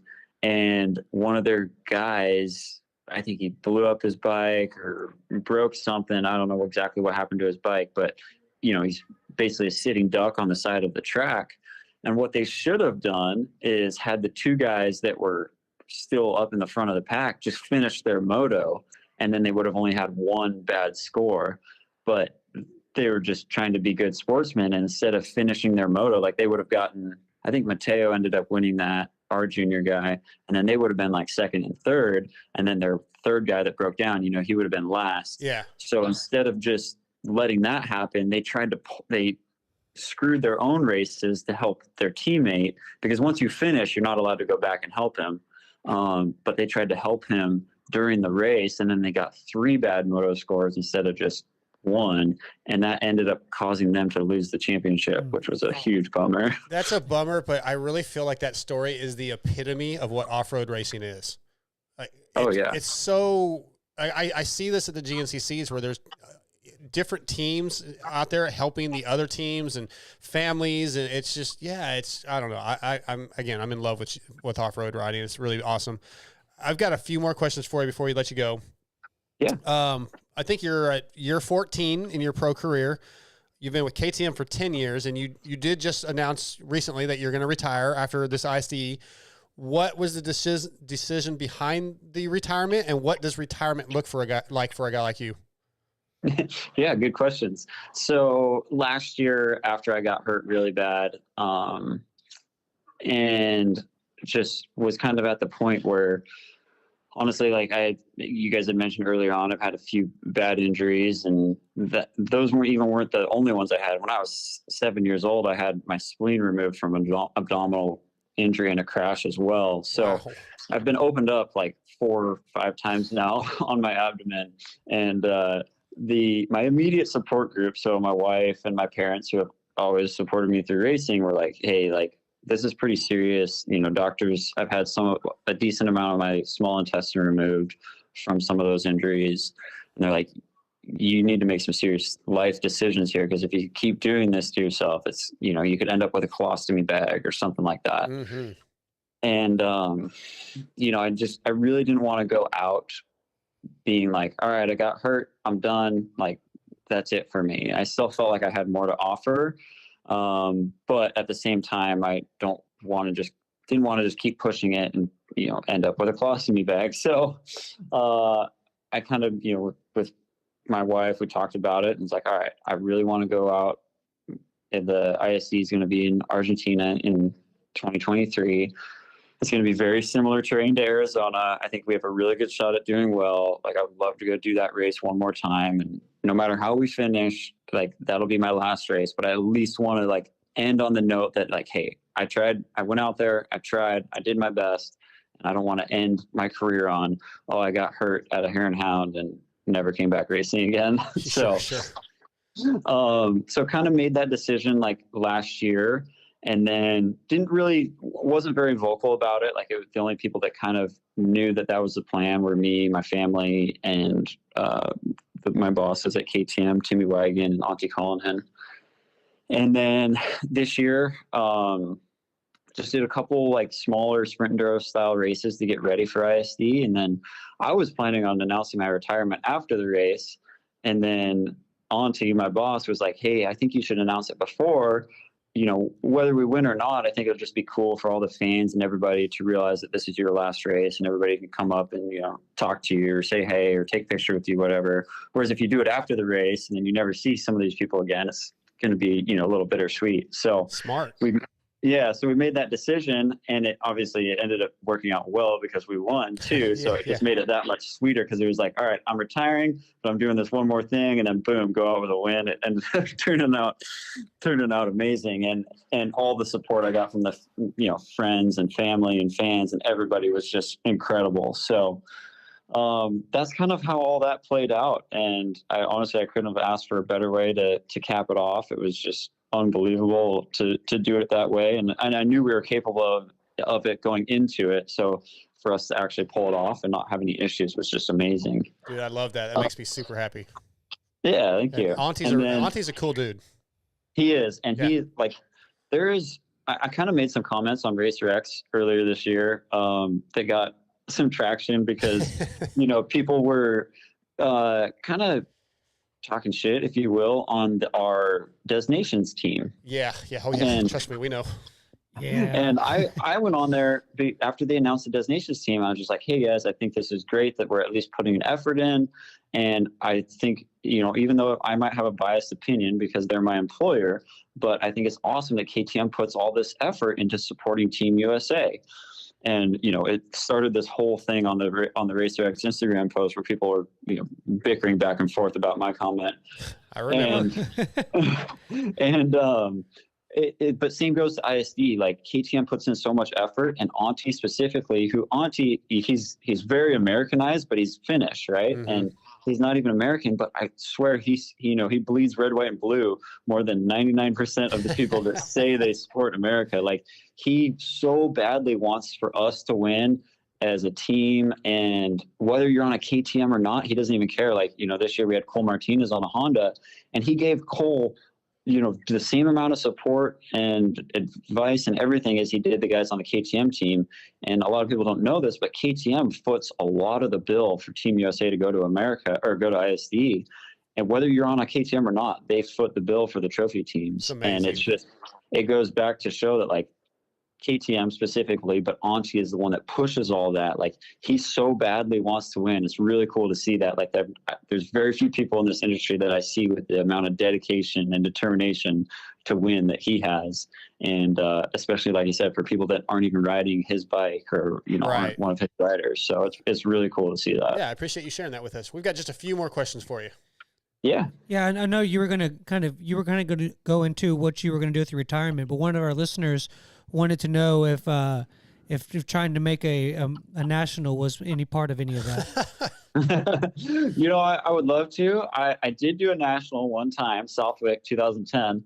I feel like that'd be a good one for a guy that does what you do to try. Yeah, I did pretty well. I think I got like 2015 moto scores. Hey. But I went in super unprepared. I tore my ACL at the beginning of 2010. And then I was on the Valley Motorsports Yamaha team that year. And I think it was like Burner, Tedesco, and maybe like Nico Izzy or somebody like that. And anyway, I think Tedesco and Izzy got hurt. And they were like, hey, we know you're just getting back to riding, but do you want to do an outdoor national? We need somebody to fill in. I was like, heck yeah, I'd love to. So I literally like went from not riding for 5 months, rode for 2 weeks, and then went to Southwick. That's awesome. Yeah, so that was cool. Yeah. And I was planning on doing all of the outdoor, or not all of them, like the first 3 outdoor nationals in 2015. But I broke my wrist like 2 weeks before that year. That's cool. Those are cool stories. Yeah. So at this point, I don't think I'm going to go back and do any outdoor nationals, but I'm happy to say that I did one. I scored some points and I got a national number. So that's badass. Yeah. Well, yeah, that means you can never go do like Loretta's or anything like that. Or I mean, you can. Have to wait. Yeah, you have to be retired for a couple of years. Yeah. You got to race those classes. But then I got to race Brownie. Exactly. Yeah, that's what I'm saying. Dude, he's got to quit eventually. I've been saying that. So I started my first pro works race was Brownie's first pro works race, and he was over twice my age at that time. And then so that was 2008. Yeah. And then I had to race the guy for like another 7 years after that. And every single year I was like, this has got to be the year he retires. He's never going to quit, I don't think. He's an alien. He's at Minios right now. He Yeah. did 6 classes in the Supercross, and he's done 6 classes in the outdoors. And I think he won all but one of the Supercross ones, and he's probably already dominating most of the outdoor ones. He's rad. He's an absolute animal. All right, I'm going to wrap this up with this. I got a couple more, I got some personality questions I want to ask, but this question may go south. It's hard to say. With all the different, you've done a lot of different racing between Baja, you do beach racing, works, National Hare and Hound, and I was going to ask you like what your favorite is, but I really want to know, do you know Gary Sutherland very well? Oh yeah, I love Gary. Okay, good. So it's not going south then. Yeah, Gary's one of my buddies. We went to Italy for the Gas Show recently together, and I love Gary. I actually have his #1 plate hanging on my wall from his works championship. Yep. Yeah, I was going to get your thoughts on Gary, but you said you love him, so that's great. So I'm going to go back to my original question. Of all the different events that you did normally, what was your favorite? Ooh, that is a tough one. I've done some really cool events, and honestly, that's my favorite part about racing off-road and doing what I did versus going the motocross, supercross route. Even though those guys get to travel a little bit, is I've gotten to travel to some really cool places and do some meet some incredible people and just do some really fun races all around the world. I would say like my favorite style of riding is hard enduro. Like I just love the aspect of going out, exploring, you guys, a group of guys get to a mountain, like, hey, let's see if we can make it to the top of that mountain. I love that aspect of just the freedom that a dirt bike gives you and going out and seeing what you can accomplish. But the beach races in Argentina were some of the most insane, like fan aspect races I've ever done. That was the first race I did outside of the United States, besides racing in Mexico. I kind of think of Mexico as like an extension of the United States in that aspect because you can drive there. Yeah. But Argentina was the first time that I like flew to a different country to go race, and I was just blown away by like the fans and the race and everything. And I couldn't believe how big off-road racing was down there. So that one always kind of goes down as like my mind was the most blown at that race. And I did have a really good time. I always enjoy riding the sand. So I would say the sand races and then hard enduro, like Erzberg is also a phenomenal experience. You can't even explain Erzberg. You just have to go experience it. I don't want to. Did you finish Erzberg? I did. Yeah, I did it in 2014. And Cody Webb and I, that was both of our first year doing it.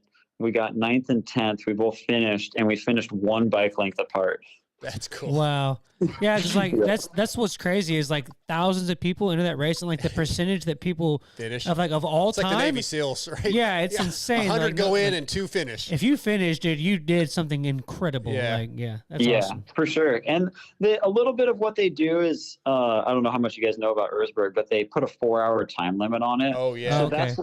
That's what gets a lot of people. Like there's plenty of people that are capable of finishing it. It's just if you're capable of finishing it within the 4-hour time limit. They used to not do that though, right? They used to just like if it took you 12 hours, it took you 12 hours, right?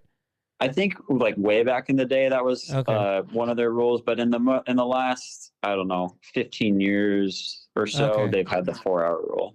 All right, two more things. So I was going through your Instagram, trying to learn a little bit about you, and you may be my favorite off-road rider based off the music choices you've picked for your Instagrams. I saw All right. Metallica, Megadeth, Van Halen, Atreyu. If those are your bands, man, you and I could be best friends. Yep, those are my bands. Yeah, full on metalhead here. Hell yeah, Scotty. It's my guy now. Yeah, I like metal too. Apparently that doesn't. That Well, you're a count. dork, I'm an but idiot. Yeah.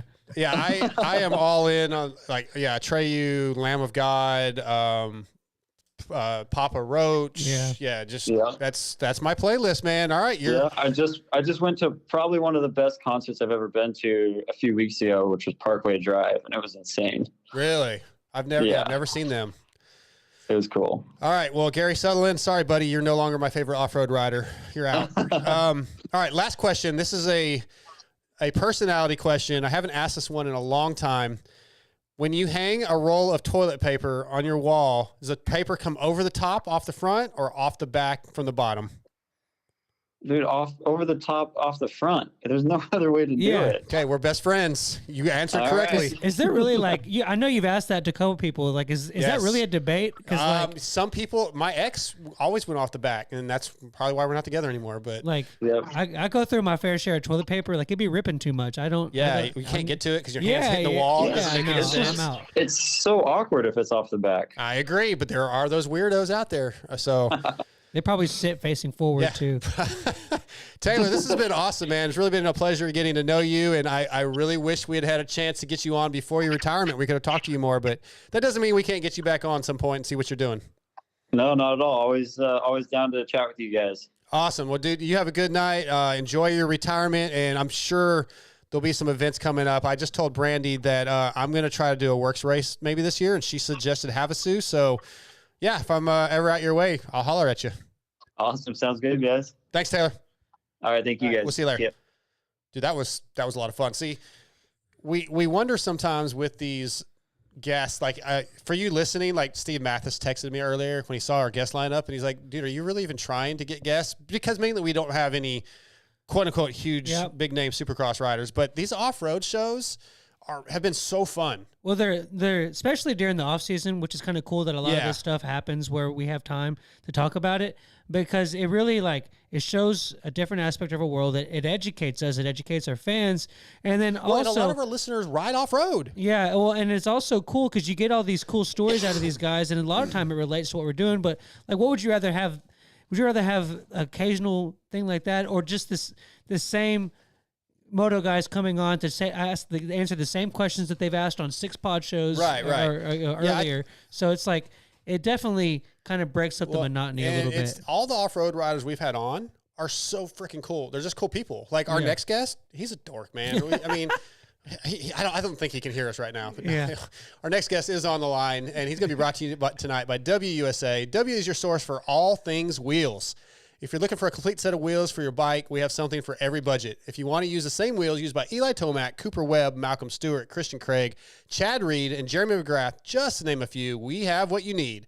Visit WUSA and use promo code MotoXpod to save. Tonight, WUSA brings us Ryan Breece. What's up, dude? Darkside, how are you, buddy? I'm good, man. I am excited to talk to you. It has been a long, long time. You have been very quiet through 23 and 22, also with injuries. I am glad to hear your voice. Yeah, no, it's cool. It's starting to be like a new beginning for me. So it's cool to get back introduced with all you guys, man. It's been a long time. So let's talk about that. 17 and 18, Amsoil Arena Cross 250 champ. I think in 20, you won the German Supercross Championship. You raced Supercross for a few years. Missed 21 with a knee injury. 22, you didn't get a lot of interest. And just kind of talk about what's been going on the last couple of years and how you are right now. Like, what are you feeling?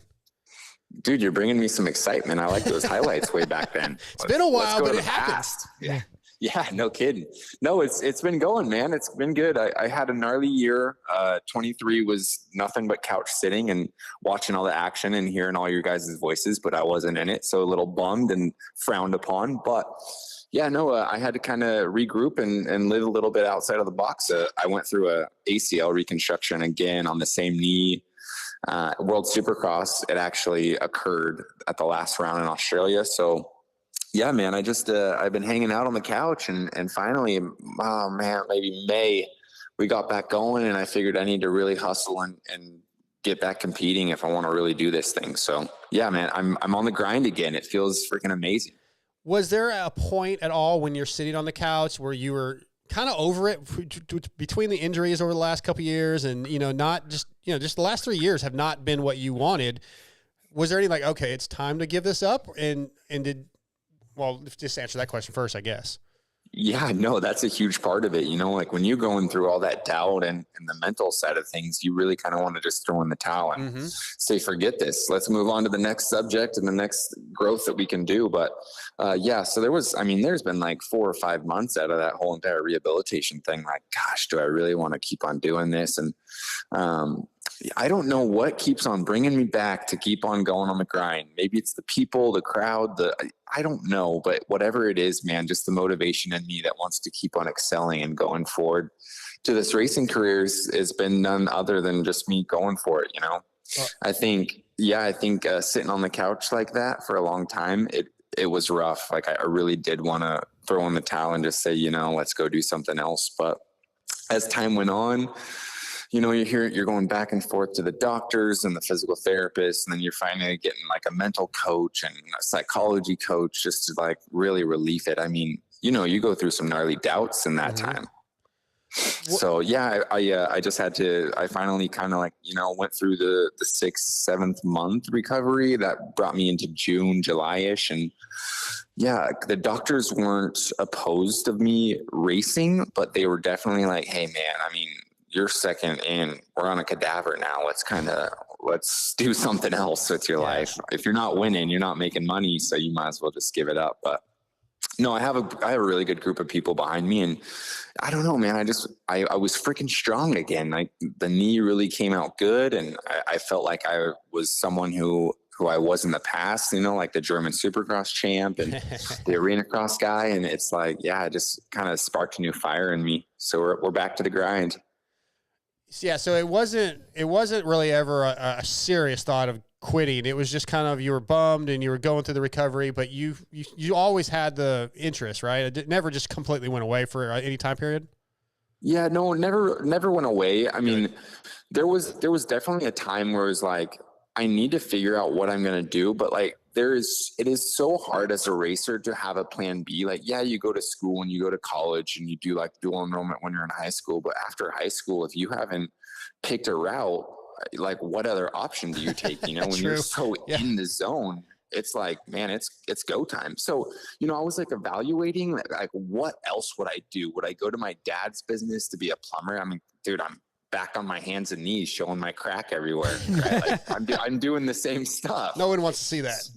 Yeah, no one wants to see that. Gosh dang. So yeah, it was a big debate. I mean, on my side of things though, I was just so focused on getting healthy. I just really wanted to walk again and get strong and be there for my family and whatnot. So yeah, I mean, there was no option, like let's go fight this to the end. No one wants to go out on something that happened like that. That's not fun. No. Yeah, it's kind of a good timing too, because I'm sure when you were sitting on on the couch last year and you saw when they announced the SMX championship, it was like, oh, okay, that's cool. But then when you saw who actually made it, that's got to be like kind of a motivating and like an optimum outlook to kind of have a goal towards the end of this year to try to make that top 20 and will probably be the reward that you needed to make it all happen. Well, the first question though is, are you going to race Supercross, or I heard you were doing arena cross. Are you going to try to do Supercross also? Yeah. So yeah, my plan, like first I am going to race the Supercross series, working on my own program. Okay. I kind of got it together with Yamaha support and everything. So they've been behind me quite well and it's been nice there. But I've got to hit like some local races or like, some arena cross races. And I just got back from German Supercross and stuff for some gate drops to really like facilitate some gate drops, man. I really need to get back into that like intensity and being right behind people and in front of people and stuff. So you guys know how quick you can lose that. Absolutely. But yeah, Scotty's question was good with SMX, Super Motocross. There is a good opportunity for the privateer guys to make some money, and it could be extra motivating. Yeah, Scotty, you hit a good one on that. I mean, like sitting there and watching the television and stuff, like people having to race them outdoors just to go get some points for that SMX. Yeah. That's huge. You know, that's like you're seeing what I think it was $27,000 for the 20th place or whatever. I mean, that's a big profitable margin for us. So yeah, man, it does spark my hopes up. That's for sure. You know, I think it's going to be a matter of being smart and picking out what we need to do and the right choices. You know, that's going to be a huge benefit. I love it. I love it. I mean, I honestly, knowing that you're going to be back at some Supercrosses has me really fired up because I get to go to a lot more of them now that I work for Vital. So I'm going to get to come visit with you way more often. I didn't get to see you at all last year, and I was pretty bummed. Man on a mission. No, I miss our little talks, man. Yeah. You always came over to me. It kind of put a smile on my face, you know, even if there Except was for that one time. my damn lap times. I know. That one time you were really mad.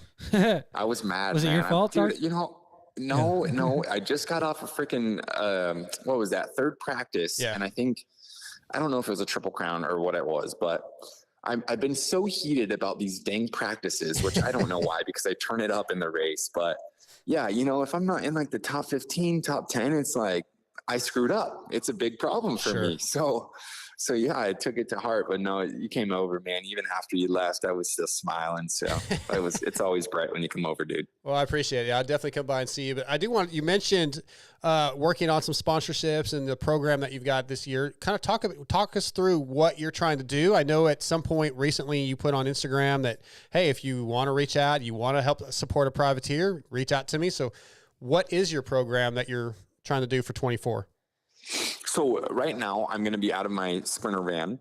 So I'm going to race 17 rounds out of my sprinter. I mean, obviously I have to take it step by step. You know what I mean? Like I want to do it really well. I want to make sure that my mechanics all set at the races. And then I'm also getting to the race so I can have that 5 days of good practice and solid recovery and whatnot. So I'm still taking it step by step. Like the West Coast rounds are covered.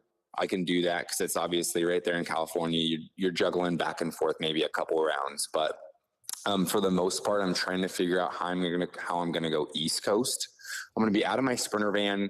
I've got Yamaha motorcycles with the shop that's helping me out with the demo as well, so that's huge for me. I'll have a race bike and a practice bike, and yeah, just kind of shuffling around to see how I can get to the races without having to drive the van the whole entire time. Mm-hmm. And, you know, and making sure that I have got a mechanic. So that's like the most important expense, I think. Yeah, obviously. Hey, you had mentioned earlier that you've done some of the races in Germany and that you're going to do some arena crosses and have done them in the past. Well, how do those kind of, you know, we obviously don't see the televised version of the German stuff, or maybe somewhere on YouTube, I don't know. But how do those compare? How do those two series kind of compare? Yeah, it is actually hard to freaking find the live stream. Even my family is like, "What? How can I even watch you, dude? Does this even exist? Are you just coming over there for fun, or what's going on? Are you really racing?" Yeah. Yeah, for sure.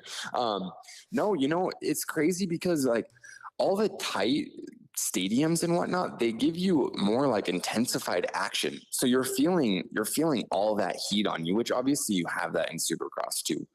But it's more of like, I wouldn't say like a slam fest, but if you leave any type of door open, you're going to get your front wheel just taken out. So it's kind of bringing a little bit of more spark and higher intensity levels for me. So when I transition over, it's not so like impactful, if that means anything. Like it's not so heated, right? Like it gets heated there, you know, at your 8-9 transfer spot in the heat race. But I mean, we're like, just for last weekend wise in German Supercross, I'm literally in second and third in the heat race. And I've got a guy that's going to take my wheel out if I even leave the corner open, because it's just so tight. Yeah. So it's kind of a one lane line. And I mean, the tracks are they're gnarly, dude. They're pretty much a backyard Supercross track with dirt that we don't recognize. So that kind of brings a little bit of an extra flair into there. And it's, oh man, I don't know. I feel like it just preps me up a little bit more and I can get used to the action, like the intensified action. So it sounds like arena cross. Yeah. Yes, for sure. It completely is. Definitely. You know, what I've noticed also is like, it's not that hard packed stuff. It's the squishy, like it's like a trampoline. So you can pretty much jump on it with your feet.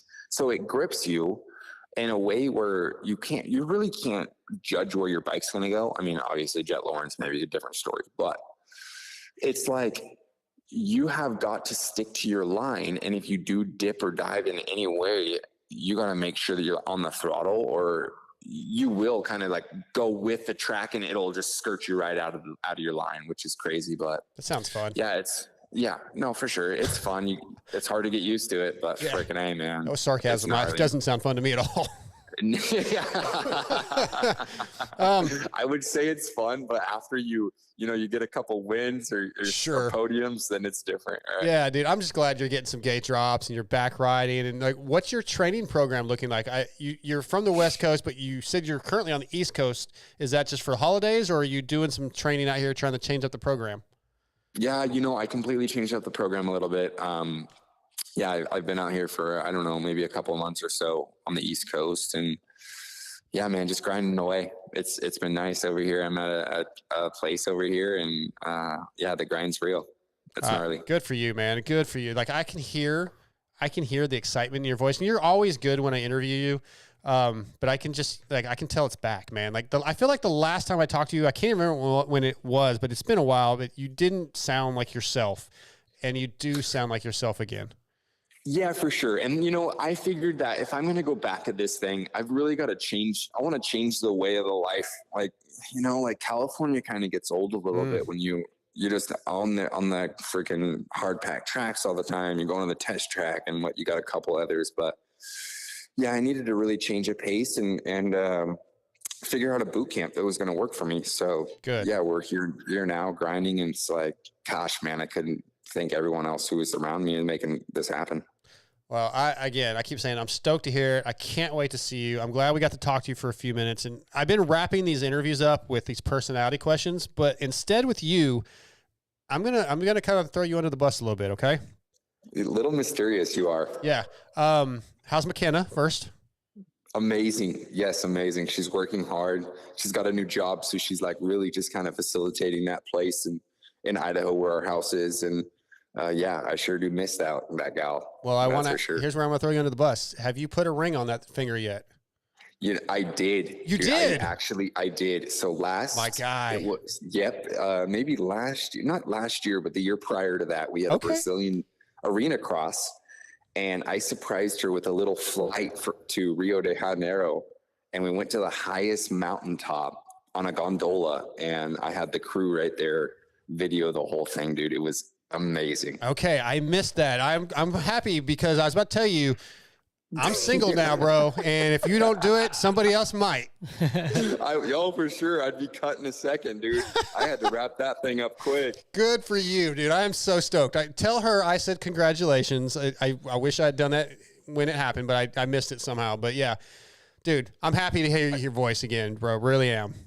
Yes, I so will. And I'm stoked to be back at it, man. It's like you discover a whole new greatness after you find something that works good for you. And I think I found that. And it's, it kind of gives you some happy spirits, a lot of motivation, changed up a coach, changed up some mental aspects of the thing. And a few different sponsors on board, and we're just kind of ready to fight the fight. I love it. I will see you very soon. Hopefully, I don't know for sure if you'll be at Anaheim, but if you're going to be at Anaheim, I will see you in the West Coast. But I look forward to seeing you, man. I definitely come visit. Maybe we'll get some food. I'll see you boys at A1. All right. Take care, buddy. Yeah, cheers. Yeah. Man, great talking to Ryan Breece. It really has been probably a couple years. Yeah, Has he ever been on since you've been on the show?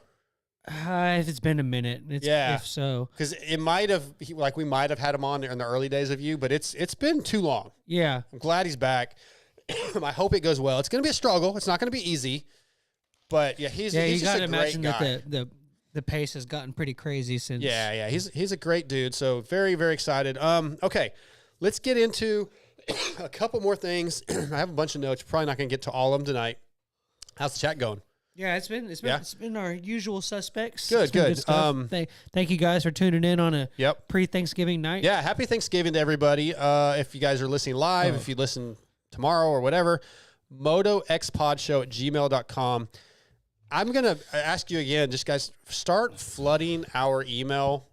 I like hearing from you guys. I want to know what you think of the show. I want to know what you like, what you don't like, what guests you want to hear. I want you involved with our Procs highs and lows, the 60 picks once those come back, which we're actually going to do on the night, but once Supercross kicks in, I just want you guys involved, man. I'm not getting enough emails, and I kind of get a little butthurt, really. He does. Yeah, I do. I complain, like, man, I want more interaction with our listeners because I will respond. I get a lot of DMs, but I don't get a lot of emails. Maybe it's old school, but we didn't get near enough. You got to slide into them DMs, man. We didn't get near enough entries for the FXR casual. So I'm going to drag that out another week. We still have a hat and shirt giveaway. And the question last week, because we also had the Tim Tams, the cookies basically sent by Moose. I still have those packages, and you guys can still win those and the FXR stuff. If you just I just want to know what you would do for a package of Tim Tams. Apparently not emailing you. Yeah, apparently we didn't get enough people that interested. And I'm a little So at this point, just say Tim Tams in an email and you'll get it. No, I want more because I'll eat them bastards. Because I looked at them all week and I really wanted to eat them. Yeah. So MotoXpodShow@gmail.com. Let's go through a couple things. I did want to get your thoughts on Hunter and Jet's the passes, the block passes, and Hunter went down and they kind of laughed it off. But realistically, when we get to AMA Supercross and they're battling for position, and that happens, if it happens a few times, that same situation happens, Hunter's going to get upset at some point. You have to think he's going to have enough. Where do you think that line is? I don't know. That's a good question because I don't think that what we saw I almost did it again. In Paris was I don't think that was anything. Hunter never seemed surprised about any of those moves. That probably happens. I mean, he said he didn't expect, I think the first one, because he didn't know he was there, it was so quiet. So he was surprised because he didn't realize the first one where he passed him in the last corner. He had no idea he was going to run it in. Okay, well, I was thinking more of the when he was trying to pass him in the whoops, and and that was an accident. Yeah, but that's what I'm saying is I feel like that stuff, like they're used to that. I mean, they ride together every day. Sure. I don't think that there's going to be too much surprises, and if may not be a surprise. Why does it have to be the Hunter get tired of it? What if Hunter starts sticking it in on Jet? That's why I said if that exact situation continues to happen, because I think it's more likely that Jet would take Hunter down than vice versa. That's weird though, because you think that Hunter would be the one that is kind of is over his brother getting the highlights. I'm probably not giving him enough credit, thinking if Jet's in front, which is how Hunter would take him out. I don't know that I believe Hunter can catch him. But I can see Jet getting a bad start, and coming through the pack. So maybe I'm not giving enough credit to Hunter, but that's why my thoughts go the other way. I don't know. I don't think it's going to be any different than anybody else. Yeah, I think we'll see at some point them get into it. Yeah, they might be able to hold it until they're off track. So you think that if Jet gets an 8th place start, and he has to get around Barsha, Kenny, Chase, Anderson. You don't have to name every rider. I get your point. I'm going to. Okay. Because it makes my point. Go ahead. So, but then he gets to Hunter. He's gonna run in on Hunter harder than any of those other guys. No, but I'm just saying that there is a chance when making passes like we saw this weekend that Jet could take Hunter down, and if it happens enough times, like any rider, they would get upset by it. And I do think when I think their program's too close. Okay. I don't think Hunter would react any different than anybody else doing it to him. We want your thoughts, listeners. MotoXpodShow@gmail.com. If you don't want Tim Tams, at least give us your thoughts on that question. That would be cool to hear. All right, let's do the X brand check-in. How do you feel about that? You want to do the X brand check-in? Yeah.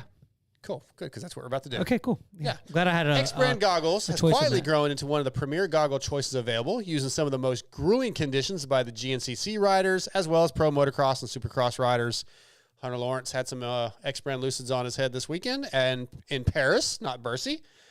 Visit xbrand.com or go to your local dealership and ask for X Brand, distributed through WPS. The X Brand check-in is from the forum this week from a member, Rossi Puppet. And his question, his topic heading is, at the risk of being accused of being a nut hugger. That's the headline. Okay. The question is actually a poll, and this goes back to Jet. My vote is yes on this question. Will Jet dominate 2024 Supercross? And your options are yes, great first year, but nah, or no chance. Dude, it's hard not to say yes. I'm going to go with great first year, but nah, he's not going to dominate. Because dominate means he's working Eli and what Webb. he did now. So what he did in outdoors? He's not doing that. No way he does that in Supercross. No way with Eli back. Chase was hurt for a round, or he got the concussion outdoors. He's no way Jet dominates. Yeah, Supercross. okay. I'm out. Dominate's tough, but dude, I mean, like, just realistically think about it. If let's say A1 happens and Jet pulls a whole shot, and in 2 minutes into the main, he has a 2-second lead. Yep. Who's going to catch him? I don't know who's going to catch him at A1, but in any round. I don't think he's going to do that every week. I know, but I think he's going to do it enough to get the at least. He may not dominate, but I mean, if he dominated the season, I would not go, I can't believe it. What are we drawing the line at dominate? To me, dominate means he's clearly the best guy every single weekend. Probably wins most of the 80% of the races. So Chase dominated Supercross last year.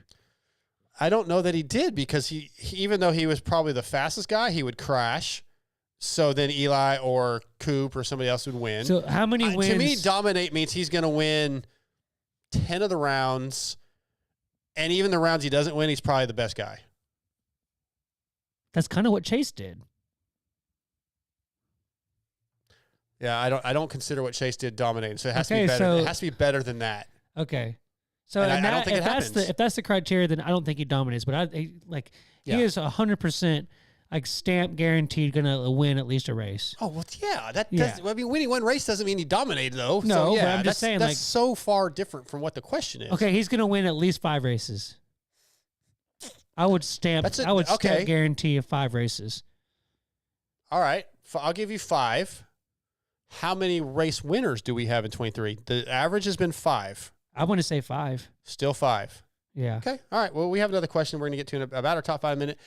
Going back to the forum question, there's a few responses. Boomslang said for sure he will dominate. 1911 says 100% he is dominating. Oh, he says he's dominating you, meaning the question. They got to ask the question. What? Yeah. Well, you know how the forum is people just bashing and messing with each other. So yeah. BH84 says I don't think he'll dominate. He may win the title. Probably will, to be honest, but I don't think anyone is going to dominate Eli and Kenny or Chase. I'm going to add Chase in. So yeah, I agree. Yeah, good. I feel like that was a pretty good forum check-in. We're not going to go. I guess I'm loose on that, because it's like if you on win the term dominate. If you win the title, you dominated everybody. No, you could win. People have won the title without, like the 250 title, without even winning a main event. I guess that's right. Dominating means you are 100% the best guy every round. And I don't believe he's going to be the best guy every round. I believe Eli's going to be the best guy. Yeah. So I can't say he's going to dominate, because I think Eli is going to be. Last year, though, Eli was really the only best guy at like maybe 8 rounds. Yeah. I think Chase was the best guy, but he crashed too many times, so he didn't dominate. Yeah, that's a good point. Fair enough. All right, Motul, founded in 1853. Motul is a 170-year-old company that is present in over 160 countries globally, offering exclusive technologies in their patented ester core technology for your machine. Motul's experts have developed a wide range of dedicated products for the specific requirement of each power sports vehicle. For decades, Motul has developed high-performance synthetic ester-based lubricants, and this most advanced ester core technology allows the maximum power output of the engine without compromising reliability and wear. Visit shopmotul.com. Use promo code VITALMX to save. That'll help us out. Or you can still go to your local dealership and find Motul products. All right, Motul. Email. This one, I didn't write down who it came from, but they want us to rank as of today, our top 5 for the 450s in Supercross. And he didn't say specifically like the first round, so I'm going to say for the season. What I have mine wrote down. If you want to think about it for a second, I can give you my top 5. I have mine written down. Okay, give me your top 5. Jet. We're going from first to fifth. Yep, first to fifth. Jet. So Jet's your champion. Yeah. Start going into okay. All right. Jet, Chase, Tomac, Roxon, Hunter. Wow. All right. Interesting.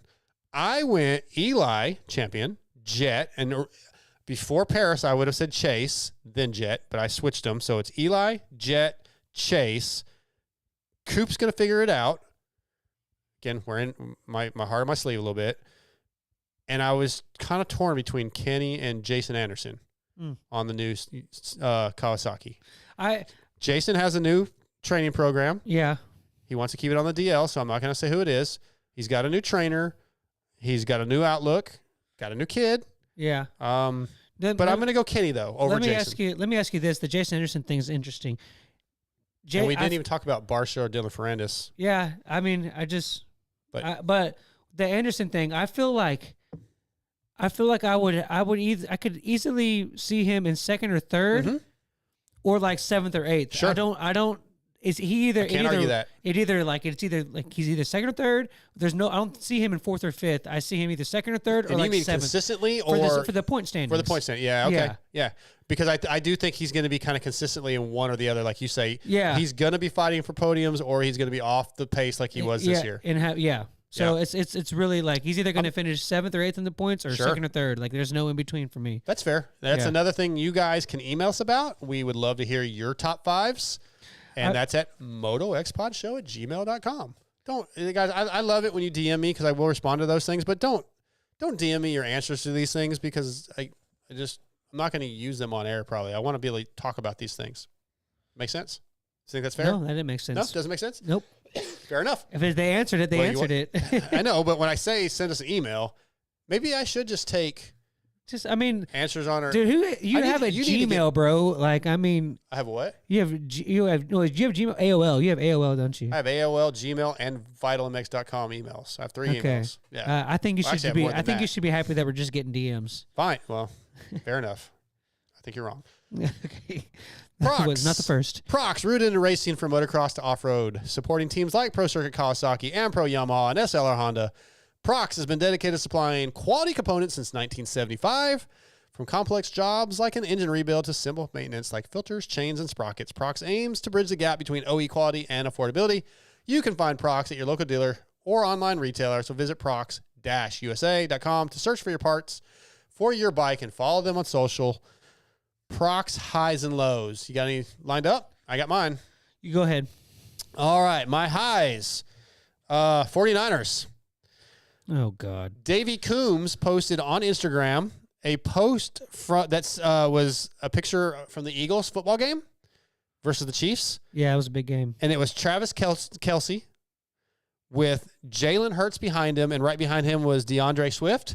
So if you read the names on the jerseys, it said Kelce, Hurts, Swift. That was pretty funny. Okay. Because he was like, because it was going to upset his daughter, who's a Taylor Swift fan. That just made me laugh. Yeah. So that was a good high stuff. for the week. Good. And I'm sure Davey grabbed it from somebody else, but I thought it was funny. That made me laugh today. So that was a high for me. Having a little bit of racing in Paris was a high. And my low was actually the struggle to get guests on our show this week. It was very, very difficult. I think I mentioned earlier that Mathis kind of was giving me crap. And just so everybody knows, like I reached out to Chase Sexton, didn't get a response. I shouldn't blow all these guys out. Yeah, I liked. Like first of all, they're tonight. busy. I thought our interviews tonight were very good. They were very good, but if you don't like the interviews that we had tonight with those guests and the content we got from them, then you shouldn't listen. Not that you shouldn't No, listen. you shouldn't but listen. It was good content. Yeah, like that's what yeah. You should want that stuff. But when it comes to a quote unquote big name in our primary sport, I was reaching out to some different riders. They're all kind of busy. This is Thanksgiving Eve. People are traveling. Like Jeremy Martin said he couldn't do it because he's on a plane tonight. I had a rider.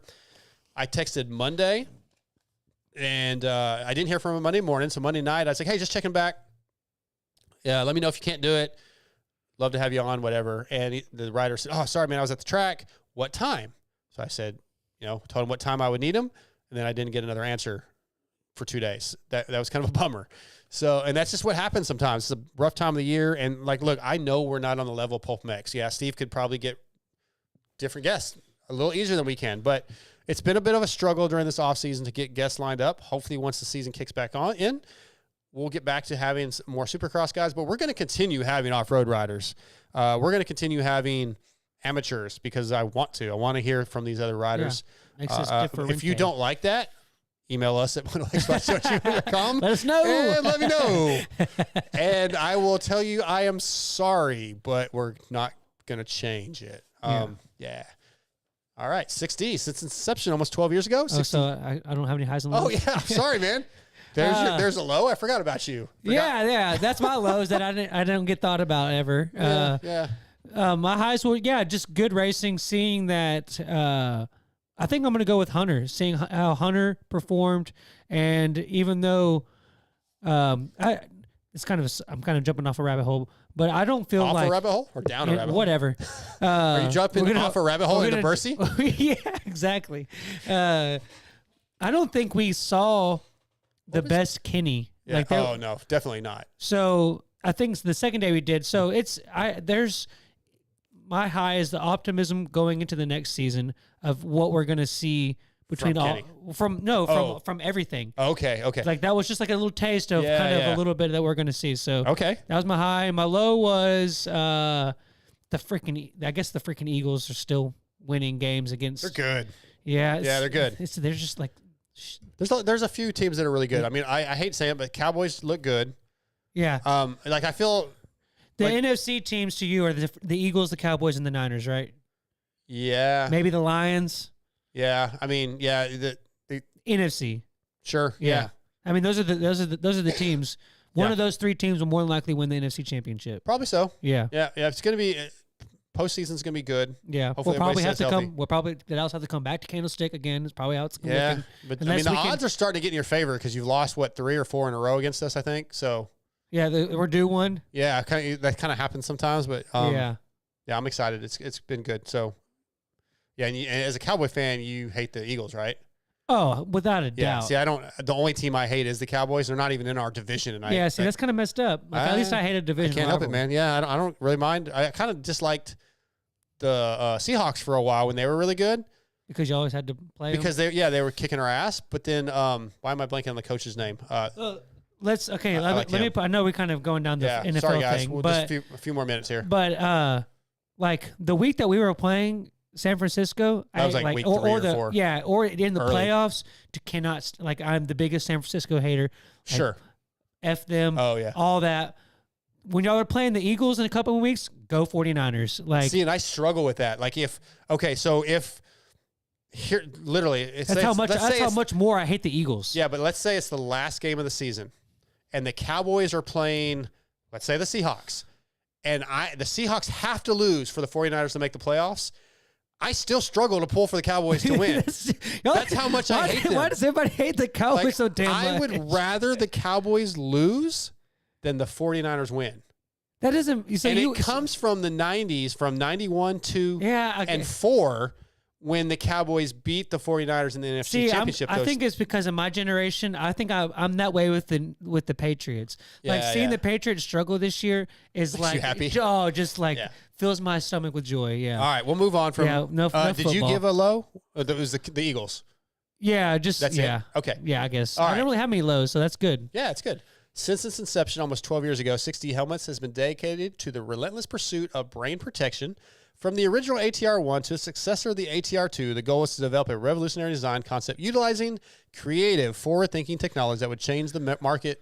Oh, you looked at me. I thought something was up. And improve safety capabilities of the sports helmets. The helmet is the most important piece of protective equipment you will purchase, so visit 60helmets.com or go to your local dealership and try one on today.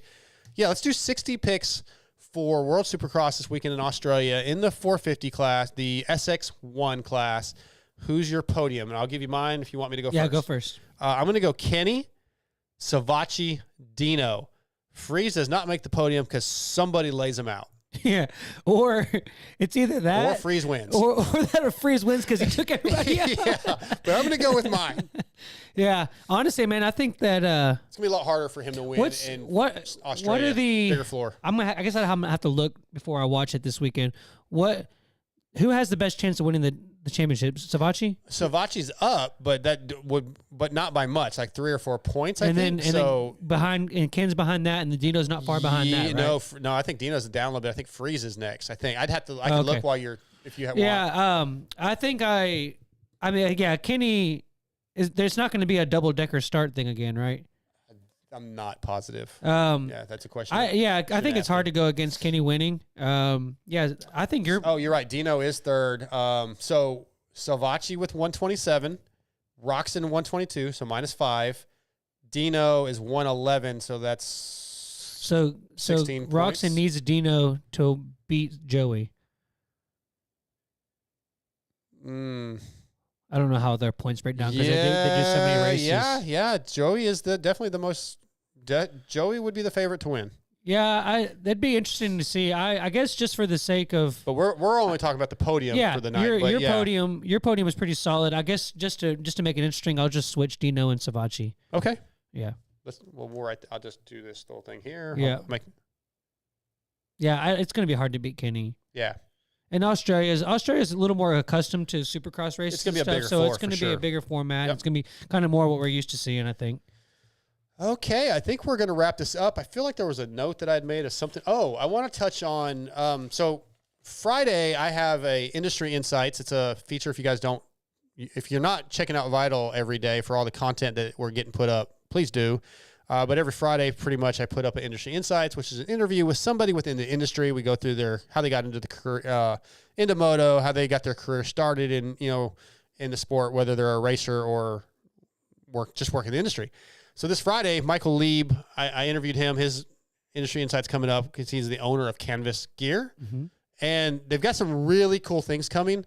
So, one, I'm asking you to check out the interview. It's going to be in audio form and written form, but I'm also going to ask you to just keep your eyes on Canvas's social media.